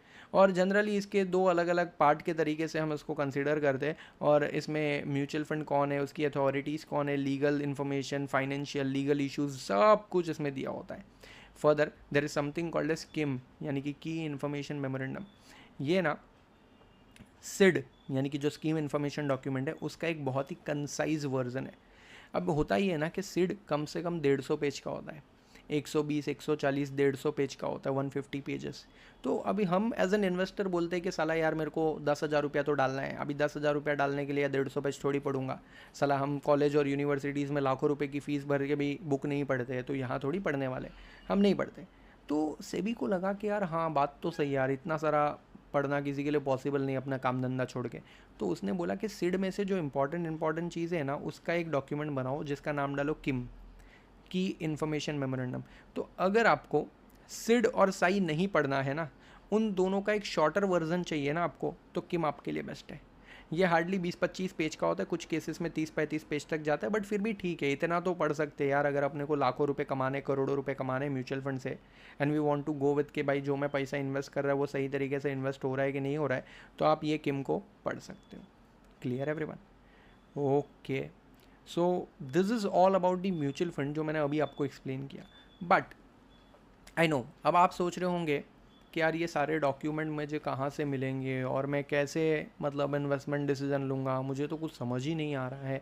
देखो स्टार्ट कहाँ से करना है, स्टार्ट वहाँ से करना है। पहले आप सोचो कि आप कितना पैसा सेव या इन्वेस्ट करना चाहते हो, 1,000, 2,000, 10,000, 10 लाख, 50 लाख, 2 करोड़, डिसाइडेड। अच्छा मान लेते हैं कि आपने सोच लिया है कि मेरे को हर महीने 5,000 रुपया सेव करना है, चलो 5,000 रुपया आप करना चाहते हो। दूसरा स्टेप होगा आप ये डिसाइड करो कि भाई लमसम जाना है कि मंथली मंथली जाना है। तो of course we have decided that we want to go monthly, क्योंकि मेरे को सैलरी आने वाली है वो मैं इन्वेस्ट करना चाहता हूँ, या मेरे को पॉकेट मनी मिलने वाली है वो मैं इन्वेस्ट करना चाहता हूँ। तो आपने बोला कि मंथली जाएंगे, तो हमको एक चीज़ क्लियर हो गई कि हमको 5,000 रुपये का SIP करना है। अब ये सोचो कि ये मैं SIP कितने सालों तक करना चाहता हूँ। यू डिसाइडेड टे यार मैं तो 10-15 साल तक करना चाहता हूँ, क्योंकि लॉन्ग टर्म के लिए डालूंगा ना तो मेरे को अच्छा रिटर्न मिलेगा, है ना। तो आपने इन्वेस्टमेंट टेन्योर भी डिसाइड कर लिया। अब based on that investment tenure and your risk appetite you can select a mutual fund scheme. Now as you all know equity scheme में बेटर रिटर्न मिलेगा, लॉन्ग टर्म जाना है तो कोई टेंशन भी नहीं है, और उसमें स्मॉल एंड मिड कैप सबसे ज़्यादा रिटर्न देते हैं। हम बुढ़े तो है नहीं, हम रिटायर तो हो नहीं गए कि लार्ज कैप फंड में डालना पड़े। So you can choose between small and mid cap. If your risk appetite is quite higher and you want to make good returns in long term, go with small cap fund. अगर आपका risk appetite थोड़ा सा कम है और आपको एक moderate return से भी काम चल जाएगा, बहुत ज़्यादा लालच नहीं है, तो आप मिड कैप फंड में जा सकते हो। मैं पर्सनली स्मॉल कैप फंड ही चूज़ करता हूँ, क्योंकि मेरे को मालूम है लॉन्ग टर्म में मार्केट अच्छा ही चलने वाला है और स्मॉल कैप फंड सबसे हाई रिटर्न देने वाला है, और मेरा स्मॉल कैप फंड मेरे को 20-25% रिटर्न भी देके जा सकता है। Then why to lose that opportunity by investing in mid and large cap fund.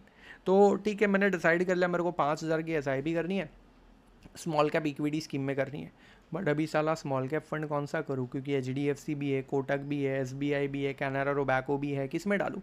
तो मैं क्या करूँगा, मैं गूगल पे जाऊँगा, सर्च करूँगा टॉप स्मॉल कैप फंड्स। अब मुझे लिस्ट आ जाएगी, HDFC, कोटक, SBI से सब आ जाएंगे, लेकिन मैं भरोसा नहीं करेगा उन लोग पे, क्योंकि ये लोग ना पागल लोग होते हैं। ये वेबसाइट, ये गूगल, ये इन्फॉर्मेशन बहुत बार ना इनकम्प्लीट होती है।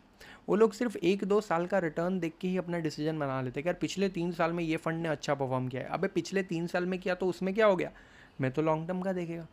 तो आप क्या करो, उस स्कीम की पूरी हिस्ट्री निकालो और जाके चेक करो कि वो 10 साल का एवरेज रिटर्न किया है, मतलब पिछले 10 साल में उसने क्या एवरेज रिटर्न दिए है, 12 है, 15 है, 20 है, चेक करो। फिर सबको कंपेयर करो, जिसने सबसे ज़्यादा रिटर्न दिया है पिछले 10 सालों में या 15 सालों में, उस फंड में पैसे लगाओ। अब आप चाहो तो टॉप 3 फंड सेलेक्ट कर सकते हो, एक में 2,000, दूसरे में 2,000, तीसरे में 1,000। इस तरीके से आप अपने 5,000 को डिस्ट्रीब्यूट कर सकते हो, या आप चाहो तो 5 अलग अलग स्कीम में भी 1,000 डाल सकते हो। That's totally up to you, but वो थोड़ा ओवर डाइवर्सिफिकेशन हो जाएगा। So I will suggest to distribute in 3 different schemes. Clear? But एक लास्ट चेक कि सर पैसा डालूँ किधर से, गूगल से थोड़ी डालना है। नहीं नहीं, उसके लिए आपको एक ब्रोकिंग ऐप चाहिए होगा। You go with angel one, आप एंजल वन का मोबाइल ऐप डाउनलोड करो, उसके अंदर आपको म्यूचुअल फंड का ऑप्शन मिल जाएगा, डायरेक्टली इन्वेस्ट फ्रॉम देयर। वहाँ पे आपको टॉप परफॉर्मिंग स्कीम्स दी जाएगी, वो स्कीम में से सिलेक्ट करो जिसका सबसे बेटर रिटर्न है, you can go with that. ऐसा नहीं है कि खाली बेटर रिटर्न ही देखा जाता है, उसमें आप एडिशनल इन्फॉर्मेशन भी देख सकते हो, और उसके लिए आपको ये 3 डॉक्यूमेंट्स को डिटेल में रीड करना पड़ता है। तो आइए इन तीनों डॉक्यूमेंट को एक एक करके समझते हैं। तो मैं आपको बताता हूँ कि ये डॉक्यूमेंट ढूंढना कहाँ से है, ठीक है। तो इस डॉक्यूमेंट को ढूंढने के लिए आपको सिंपली जाना है गूगल पर। मैं आपको अभी करके ही दिखाता हूँ लाइव, तो आपको समझ में आ जाएगा that how to find it out. आप कोई भी कंपनी के ऐसे ये डॉक्यूमेंट चेक कर सकते हो, ये पब्लिक डॉक्यूमेंट होते हैं। तो मैं गूगल पे चला जाऊँगा, और गूगल पे मैं यहाँ पे क्या टाइप करूँगा, मैं यहाँ पे टाइप करूँगा Sid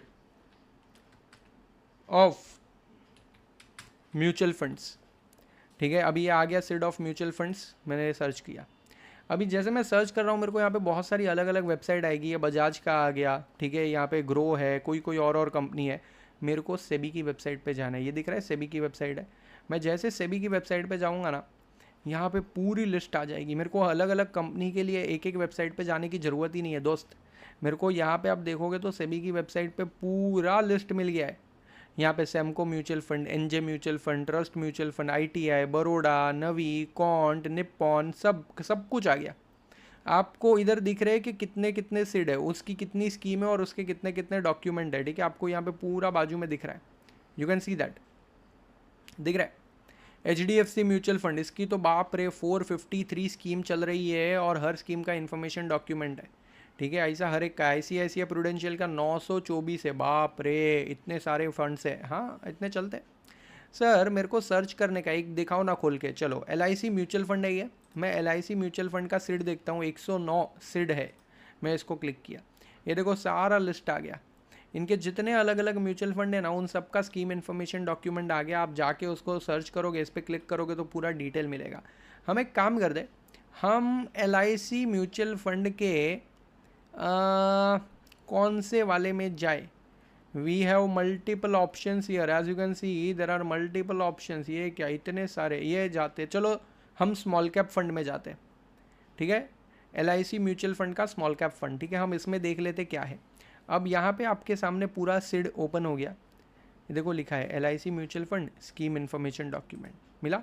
LIC mutual fund small cap fund, सारी इन्फॉर्मेशन लिखी है। पहले ये IDBI स्मॉल कैप फंड था, इसको इन्होंने टेक ओवर कर लिया, ऐसा इनका कहना है। और यहाँ पे continuous offer for units NAV related price, जिसका फेस वैल्यू 10 रुपये है। ये रिस्कोमीटर है। ये रिस्कोमीटर में ना अलग अलग रिस्क एपेटाइट बताया, low to moderate, moderately high, high and very high. तो इसका वेरी हाई है, मतलब इस फंड में बहुत हाई रिस्क है। ऑफकोर्स ये स्मॉल कैप फंड है, मैंने पहले ही बताया था। अभी देखो इधर पूरा फंड का डिटेल है। म्यूचुअल फंड का नाम है LIC म्यूचुअल फंड। इसमें असेट मैनेजमेंट कंपनी कौन है, तो LIC mutual fund asset management company. Trustee का नाम क्या है, LIC mutual fund trustee private limited. Sponsor कौन है, of course life insurance corporation of India, LIC ने इसको स्पॉन्सर किया। इसका पूरा ऑफिस का डिटेल, वेबसाइट सब कुछ दिया हुआ है, ठीक है। फर्दर आप आगे आगे जाओगे तो आपको पूरा इंडेक्स मिलेगा। This is most important. ये देखो इसमें रिस्क फैक्टर कवर होते हैं, इसमें मिनिमम इन्वेस्टमेंट की रिक्वायरमेंट क्या है वो है, ठीक है। और special consideration, definition, due diligence, फिर टाइप ऑफ स्कीम, ये कौन से टाइप की स्कीम है, इसका इन्वेस्टमेंट ऑब्जेक्टिव क्या है, स्कीम पैसों को कैसे अलोकेट करेगा, सब कुछ दिया है। आइए इधर जाके जाते पेज नंबर 24 पे। पहले बोलता है ये ओपन एंडेड इक्विटी स्कीम है, ओके, जो कि प्रीडोमिनेंटली स्मॉल कैप फंड में इन्वेस्ट करेगी। अपन ने पहले नाम से ही पता चल रहा है। इसका इन्वेस्टमेंट ऑब्जेक्टिव क्या है, इसका इन्वेस्टमेंट ऑब्जेक्टिव है is to provide investor with the opportunities for long term capital appreciation by investing predominantly in equity and equity related instruments of small cap companies. However, there can be no assurance that the investment objective under the scheme will be realized. मतलब guarantee कोई चीज़ का हम लोग दे रहा नहीं है। Scheme अपने पैसों को कैसे अलोकेट करेगा, बोलता है मैं इक्विटी और equity related small cap company में मिनिमम 65% डालेगा, मैक्सिमम 100% डालेगा। बोलता है कभी कभी हम लोग स्मॉल कैप के अलावा भी कुछ कंपनी में पैसा डाल सकते हैं, यानी मिड कैप लार्ज कैप में। कभी कभी हम लोग डेट में भी डाल सकते हैं, और कभी कभी हम लोग दूसरे अलग अलग रियल एस्टेट इन्वेस्टमेंट में भी पैसा लगा सकते हैं। फर्दर आगे आगे आप जाओगे तो पूरा इन्फॉर्मेशन दिया है, एवरीथिंग इज़ बीइंग गिवन, सब कुछ कैसे प्रोसेस है, क्या है, वैल्यूएशन कैसे होती है, डिस्क्लोजर्स जो देने थे इनको, सब कुछ दिया है। आप ना सिर्फ इंडेक्स पढ़ोगे तो आपको पता चल जाएगा कि इसमें क्या क्या कवर होता है, ठीक है। So they have cover everything. Even यहाँ पे यूनिट, न्यू फंड ऑफर कब शुरू हुआ, ऑन गोइंग ऑफर क्या है, ठीक है, इस पे एक्सपेंस क्या है, लोड स्ट्रक्चर क्या है। लोड स्ट्रक्चर बताया था मैंने, देखो इधर देखते हैं। ये बोलता है कि आपसे कितना चार्ज लेंगे हम। एंट्री लोड बोलता है कि zero, not applicable. Entry load not applicable, क्यों? क्योंकि सेबी ने मना किया है। देखो यहाँ पे सब कुछ लिखा हुआ है। इसने बोला है कि no entry load will be charge on purchase, additional purchase और स्विच इन। क्लियरली बोला है सेबी ने कि कोई एंट्री लोड नहीं लगाने का, बट एग्जिट लोड लगेगा। हाँ, तो एग्जिट लोड कब लगेगा? ये बोलता है कि अगर आपने स्कीम के यूनिट्स जो है ना, वो टोटल यूनिट्स के 12% तक का ही रिडम्शन किया एक साल में। मतलब मान लो मैंने 1 लाख रुपया लगाया और मैं 10,000 या 12,000 रुपया निकालना चाहता हूँ, तो उसके ऊपर मेरे को कोई भी एग्जिट लोड नहीं लगेगा। लेकिन अगर मैं 12,000 से ज़्यादा निकाल रहा हूँ, लेट से मैं 15,000 निकाल रहा हूँ, मैं 20,000 निकाल रहा हूँ या 50,000 विड्रॉ कर रहा हूँ, तो उस पर 1% लगेगा। If I am doing this with in 1 year, एक साल के अंदर कर रहा हूँ, तो एक साल के बाद किया अगर, देखो यहाँ पे लिखा है नील इफ़ यूनिट्स आर रिडीम्ड और स्विच आउट आफ्टर 12 मंथ, 12 महीने के बाद तो कोई एग्जिट लोड है ही नहीं। और ये भी किसने बोला है? ये भी सेबी ने डिसाइड किया। तो कहने का मतलब ये है, if you are investing in equity scheme, okay, and you are investing for more than 1 year, there is no entry load, there is no exit load. अच्छा, ट्रांजेक्शन चार्जेस भी सब कुछ दिया हुआ है इन्होंने। बोला है कि भाई अगर इन्वेस्टर पहली बार इन्वेस्ट कर रहा है म्यूचुअल फंड में, तो 100 रुपया डालने का, 150 रुपया चार्ज लगाने का, ऐसा सब। लेकिन मैं आपको सच बताता हूँ, कोई डिस्ट्रीब्यूटर कोई चार्ज नहीं लगाता है। आप कोई भी ब्रोकर के मोबाइल ऐप से डायरेक्टली इसमें इन्वेस्ट कर सकते हो। There are no charges in mutual fund, कोई नहीं चार्ज करता है। फिर यहाँ पे आपके राइट्स दिए कि एज एन यूनिट होल्डर आपके क्या क्या चार्जेस, आपके क्या क्या राइट्स हैं। तो इसके लिए उन लोग बोलते हैं कि आप ना साई पढ़ो। क्या बोला? बोला कि साई पढ़ो, उसके अंदर हमने डिटेल में दिया है। फिर इधर के कंपनी पे कोई पेनल्टी वेनल्टी लगी है क्या, कुछ पेंडिंग वेंडिंग है क्या? बोलता है नहीं भाई, कुछ पेंडिंग नहीं है। हाँ, लेकिन पिछले साल कंपनी को इनकम टैक्स अथॉरिटीज़ ने पेनल्टी का ये किया था, और पेनल्टी कंपनी ने इतनी इतनी भरी थी, सारी डिटेल दी होती है। अभी उसके रीज़न वगैरह भी होंगे, सब कुछ दिया होगा इधर। सो द पॉइंट इज़, ये डॉक्यूमेंट से ना आपको उस पर्टिकुलर म्यूचुअल फंड का सारा ही इन्फॉर्मेशन मिल जाएगा। और ये देखो कितने पेजेस है, 146 पेजेस। अरे बाप रे, मैंने पहले ही बोला था कि ये बहुत बड़ा होता है। ये 146 पेजेस का पूरा ये ऑफर डॉक्यूमेंट है। Wow. So in case you have time, you can definitely read this. आप यहाँ से इसको डाउनलोड भी कर सकते हो, आप प्रिंट भी कर सकते हो, आपकी मर्जी है। आप अपने रेफरेंस के लिए पढ़ना चाहो तो आप कर सकते हो। चलो, ये तो मैंने आपको सिड बताया ना। अभी सर साई भी देखे क्या हम लोग? प्लीज़ प्लीज़, ठीक है, वही सेबी में जाने का। ठीक है, सेबी की वेबसाइट पे म्यूचुअल फंड में जाओ और वहाँ पे साई भी दिया है। जैसे अभी अपन ने सिड देखा, वैसा साई भी दिया है, और यहाँ पे किम भी दिया है। तो यहाँ पे आपको मिल जाएगा साई। कौन सी कंपनी का साई निकालना है, आप वो पूरी कंपनी की लिस्ट है, यू कैन सेलेक्ट। लेट से एक्सिस वाले का देखते हैं, तो एक्सिस म्यूचुअल फंड के बाजू में साई लिखा है, मैं क्लिक करता हूँ। स्टेटमेंट ऑफ एडिशनल इन्फॉर्मेशन, इसमें जनरली वो म्यूचुअल फंड का पूरा इन्फॉर्मेशन होता है। 227 पेज का ये डॉक्यूमेंट है, सब कुछ दिया है कि इसके अंदर क्या क्या होगा। ये पूरा म्यूचुअल फंड के बारे में सब, एक्सिस म्यूचुअल फंड कैसे बना, क्या है उसका स्पॉन्सर कौन है, ट्रस्टी कौन है, ठीक है, सब कुछ, कौन सी सब्सिडरीज़ है, सब पूरा डिटेल दिया है। कंपनी का प्रॉफिट लॉस सब दिया हुआ है कि भाई इसका नेटवर्थ इतना है, कितना है, तो 1,17,000 करोड़ है। और एक्सिस म्यूचुअल फंड ने कितना, 9,500 करोड़ का प्रॉफिट बुक किया है। बाप रे, मैंने बोला था कि ये कोई समाज सेवा करने वाली नहीं है, ठीक है, ये सब पैसा कमाने वाली कंपनियाँ हैं। ऑफकोर्स शायद तो ये उसके बैंक का दिया, the shareholder funds of Axis bank group, तो हो सकता है। बट आप इसको आराम से कभी डिटेल में पढ़ो। यहाँ पे पूरी ट्रस्टी की डिटेल दी है कि हमारे एक्सिस म्यूचुअल फंड के ट्रस्टी कौन है, उनका नाम क्या है, उनका एज क्या है, उनका क्वालिफिकेशन क्या है, एवरीथिंग इज़ गिवन। सब सब पूरा पूरा आप अच्छे से पूरा पढ़ो। इसमें भी इंडेक्स विंडेक्स सब होगा, इसमें पूरा डिटेल दिया है, कौन से फंड ने कितना रिटर्न दिया है, ये पूरा एक साथ दिया हुआ है। ये देखो, निफ्टी कंपोजिट डेट इंडेक्स ने 4.5% का, इसने 3% का, सब पूरा दिया है। सो this is additional document, but of course ये बहुत बड़ा डॉक्यूमेंट है, जनरली हम इसको पढ़ते नहीं है, बट आप चाहो तो इसको पढ़ सकते हो अपने रेफरेंस के लिए। Now coming to the last important document, that is KIM. ये अच्छा है, ये आपको पसंद आएगा। क्यों? छोटा है ना, आपको क्या बड़ा बड़ा पढ़ने में कंटाला आता है ना, you are lazy, you don't like to read 200-300 pages. नहीं, नॉट ओनली यू, मेरे को भी नहीं पसंद है 200-400 पेज पढ़ो। चलो अपन कैनारा रोबैको म्यूचुअल फंड का किम पढ़ते हैं। तो कैनारा रोबैको म्यूचुअल फंड में गया और मैं इधर जा रहा है, एक कॉमन किम है और बाद में अलग अलग फंड के अलग अलग किम भी है। तो चलो मान लेते हैं अपन इसके ब्लू चिप इक्विटी फंड का किम पढ़ते, ये अलग अलग स्कीम्स है, इसमें आपको पूरी इन्फॉर्मेशन मिल जाएगी कि इसमें क्या है। देखो बोला है किम है ये, और इसका वेरी हाई नहीं है, रिस्क एपेटाइट मॉडरेटली हाई है, ठीक है, क्योंकि ये ब्लू चिप है ना, blue chip fund, large cap fund में। देखो बोला है ये लार्ज कैप फंड है, और ये सिर्फ और सिर्फ किस में इन्वेस्ट करता है, ये सिर्फ और सिर्फ लार्ज कैप स्टॉक में इन्वेस्ट करता है। और इसकी पूरी इन्फॉर्मेशन इधर, इसकी एड्रेस ऑफिस सब दिया है इधर, पूरा फंड का अलोकेशन, टॉप 10 इक्विटी। ये भी इंपॉर्टेंट है, आपको यहाँ से ये भी पता चल सकता है कि ये म्यूचुअल फंड किस में पैसा लगाता है। तो ये बोलता है कि देखो हम लोग, हमारे फंड जो है ना टोटल, उसका पैसा किधर किधर लगा है वो भी आपको बताएंगे। So they have totally given this, see this, यहाँ पे देखो ये लोग का पैसा किधर लगा हुआ है, ये लोग का पैसा लगा हुआ है इधर HDFC बैंक में लगा हुआ है, ICICI बैंक में लगा है इतना परसेंट इतना परसेंट, ये टॉप 10 होल्डिंग्स है। ये लोग पूरा इन्फॉर्मेशन यहाँ पे देते हैं। अच्छा, फाइनेंशियल ईयर वाइज रिटर्न कितना कितना है, 1 साल में ये स्कीम ने 12% दिया है, 3 साल में 15%। अच्छा शायद आप अभी यहाँ पे ना इससे ज़्यादा जूम, हाँ चलो जूम हो तो रहा है, तो यहाँ पे आप देख सकते हो ये सारे रिटर्न्स और इसकी पूरी इन्फॉर्मेशन इधर दी हुई है। You can go through with all this information. और लेकिन मुझे लगता है यहाँ पे आपको ज़्यादा अच्छे से दिखेगा नहीं, इट इज़ बेटर आप खुद ना इसको पूरा ये करो। यहाँ पे NAV भी दिया है कि 26 रुपये का NAV चल रहा है, ठीक है। फिर आप कितना मिनिमम इन्वेस्टमेंट कितनी कर सकते हो, तो लमसम डालना है तो 5,000 रुपया, और उसके बाद 1-2 रुपया, मतलब 5,000, 10, 5,000, 50, 10,000, 20,000 कितना भी डाल सकते हो। SIP डालना है तो आप 1,000 रुपया मिनिमम डाल सकते हो, मिनिमम 1,000 की SIP हो सकती है। अच्छा इसके ऑप्शंस क्या है, तो ग्रोथ ऑप्शन है, डिविडेंड ऑप्शन है, और री इन्वेस्टमेंट और पे आउट दोनों ऑप्शन है। मैंने अभी आपको बताया ये सारा। ग्रोथ ऑप्शन जहाँ पे पैसा विड्रॉ नहीं होता है, पैसा ग्रो होते रहता है। री इन्वेस्टमेंट क्या होता है, जो रिटर्न आते हैं वो फिर से री इन्वेस्ट होते हैं, डिविडेंड होता है उसमें लेकिन वो री इन्वेस्ट हो जाता है। और डिविडेंड पे आउट में क्या होता है, जो डिविडेंड आता है वो आपके बैंक अकाउंट में क्रेडिट कर देते हैं, they will pay you.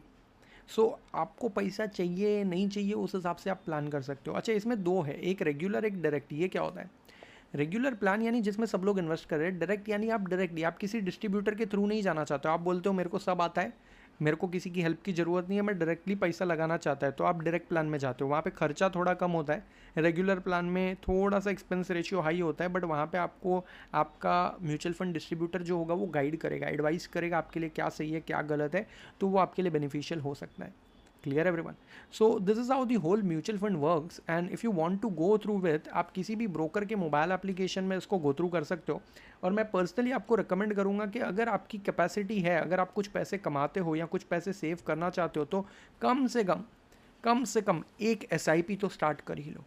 You can go to Angel One का mobile application and directly start your mutual fund investment from there. In case you need any help, देखो मैं तो आपको हमेशा सजेस्ट करूंगा कि अगर आप बिगिनर्स हो, अगर आप पहली बार मार्केट में पैसे इन्वेस्ट करो ना, डायरेक्टली मत करो क्योंकि रिस्क आ जाता है। तो आप मेरी या मेरे टीम मेंबर की हेल्प लो। कहीं आपको कोई भी डाउट है, कोई भी क्वेरी है, पर्सनली मैं आपको बोल रहा हूँ, मैं आपको इसलिए बोल रहा हूँ क्योंकि मैं चाहता हूँ आपका 1 भी रुपया डूबे नहीं। क्योंकि क्या है, आप ऐसा कुछ भी पैसा डाल दोगे फिर आपको लॉस हो जाएगा, and then you will realise कि यार पहले मैं पूछ लेता तो अच्छा होता है ना। तो अगर आपको 10,000 डालना है, 5,000 डालना है, 20,000 डालना है, या कुछ आगे की प्लानिंग करनी है, इवन आपको, आपके फैमिली मेम्बर को, किसी को भी, तो मैं आपको हमेशा ये बोलूँगा कि आप मुझसे या मेरे टीम मेंबर से एक बार कंसल्ट कर लो। हम क्या ऐसा कंसल्टिंग का कोई फीस वीस चार्ज नहीं करते, but I want it for betterment of my student. मैं चाहता है कि एटलीस्ट मेरे स्टूडेंट का पैसा कभी मार्केट में डूबे नहीं, आप हमेशा मार्केट से पैसा कमा के जाओ। और उसके लिए अगर आपको कहीं पे भी कोई भी गाइडेंस की ज़रूरत है तो मैं और मेरी टीम पर्सनली आपको गाइड करते हैं। और इसीलिए मैंने आपको कहा ना कि ये सेशन में आपके जो डाउट्स या क्वेरीज आते हैं ना, वो मैं ऐसा ऑन द स्पॉट शायद अच्छे से सॉल्व नहीं कर पाऊँ, क्योंकि वो डाउट्स जो होती है, वो क्वेरीज जो होती है ना, उसकी डिटेल मेरे को क्लियर समझ नहीं आती। आपकी 1 लाइन या 2 लाइन के क्वेश्चन में बहुत बार हम मिसअंडरस्टैंड कर लेते हैं। And therefore we have decided and we have designed a mechanism, जहाँ पे हमने डिसाइड किया कि लाइव मार्केट में, मतलब जो भी हम सेशन में कंटिन्यू कर रहे होंगे ना, वहाँ पे एक बार बच्चा सीख ले पूरा। उसके बाद क्या है कि अगर आपको कोई भी क्वेरी हो जाती है तो आप डायरेक्टली क्या करो, डायरेक्टली मुझे या मेरी टीम मेंबर को व्हाट्सअप करो आफ्टर कंप्लीटिंग दी सेशन। आप आज सेशन है तो आप कल कर सकते हो, परसों कर सकते हो, कभी भी कर सकते हो, ऐसा नहीं है। बट आप सेशन खत्म होने के बाद आपका जो क्वेरी है वो आप हमें व्हाट्सअप कर लो। अगर ज़रूरत पड़ी तो हम 1 to 1 ऑन कॉल कनेक्ट करेंगे या फिर जूम पे कनेक्ट कर लेंगे, कहीं भी हम लोग कनेक्ट करेंगे और आपकी क्वेरी को अच्छे से सॉल्व करेंगे। बिकॉज आई वॉन्ट कि आपकी जो क्वेरी है वो अनसॉल्व ना हो जाए, या फिर कह सकते हैं कि मिसअंडरस्टैंड ना हो जाए, और मैं आपका क्वेरी बेटर सॉल्व कर सकूं। तो मैं और मेरी टीम पर्सनली आपको ये बोल रहे हैं, जब भी इस सेशन के रिलेटेड या इस सेशन में मैंने जो चीज़ें कवर की है उससे रिलेटेड कोई भी क्वेरी अगर आपको आती है ना, डोंट थिंक कि यार सेशन में इमीडिएटली सॉल्व होना ही चाहिए, ठीक है, क्योंकि यहाँ पे बहुत बार चीज़ें मिसअंडरस्टैंड हो जाती है। तो it is always better you ask me after the session. तो जैसे सेशन ख़त्म हो जाता है उसके बाद या जब भी आपको लगता है, आप अच्छे से वो क्वेरी लिखो, मेरे को व्हाट्सअप करो। Even in case you want you can have a voice note as well, आप वॉइस नोट भी भेज सकते हो, या मुझसे या मेरी टीम मेंबर से पहले एक टाइम ले लो कि सर आप कौन से टाइम पे फ्री रहोगे, क्योंकि ऑफकोर्स बहुत सारे काम चल रहे होते तो मैं इमीडिएटली कॉल पिक नहीं कर पाता, ना ही मेरी टीम कर पाएगी, वो भी बहुत सारे कामों में होती है, कभी हम लोग सेशन में होते, कभी कुछ प्लानिंग में होते, मीटिंग में होते, ऐसे। तो आप टाइम डिसाइड कर लो कि सर मेरे को आपसे ये टॉपिक पे 5 मिनट 10 मिनट बात करनी है, आप कब फ्री हो, या मेरी टीम से ऐसे आप डिसाइड कर लो, एंड उस वक्त आप कनेक्ट करके आपकी क्वेरी बेटर सॉल्व करवा लो, उसमें आपको एडिशनल गाइडेंस भी मिल जाएगा। Clear everyone?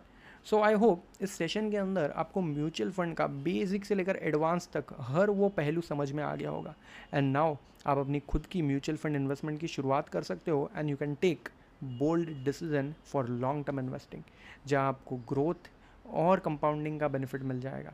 इसके साथ साथ कैसे म्यूचुअल फंड स्कीम का सिलेक्शन करना है, कैसे अपने पैसों को डाइवर्सिफाई करना है, मैंने हर वो चीज़ बता दी आपको। कौन सी म्यूचुअल फंड स्कीम आपके लिए सूटेबल रहेगी, कौन सी आपके दोस्तों के लिए, आपके पेरेंट्स के लिए, you can do everything, and now onwards you can guide your friends as well. Okay, so I hope इस सेशन से आपको म्यूचुअल फंड और उसके बारे में बहुत सारी इंपॉर्टेंट इन्फॉर्मेशन मिल गई होगी, बहुत सारी चीज़ें सीखने में मिली होगी।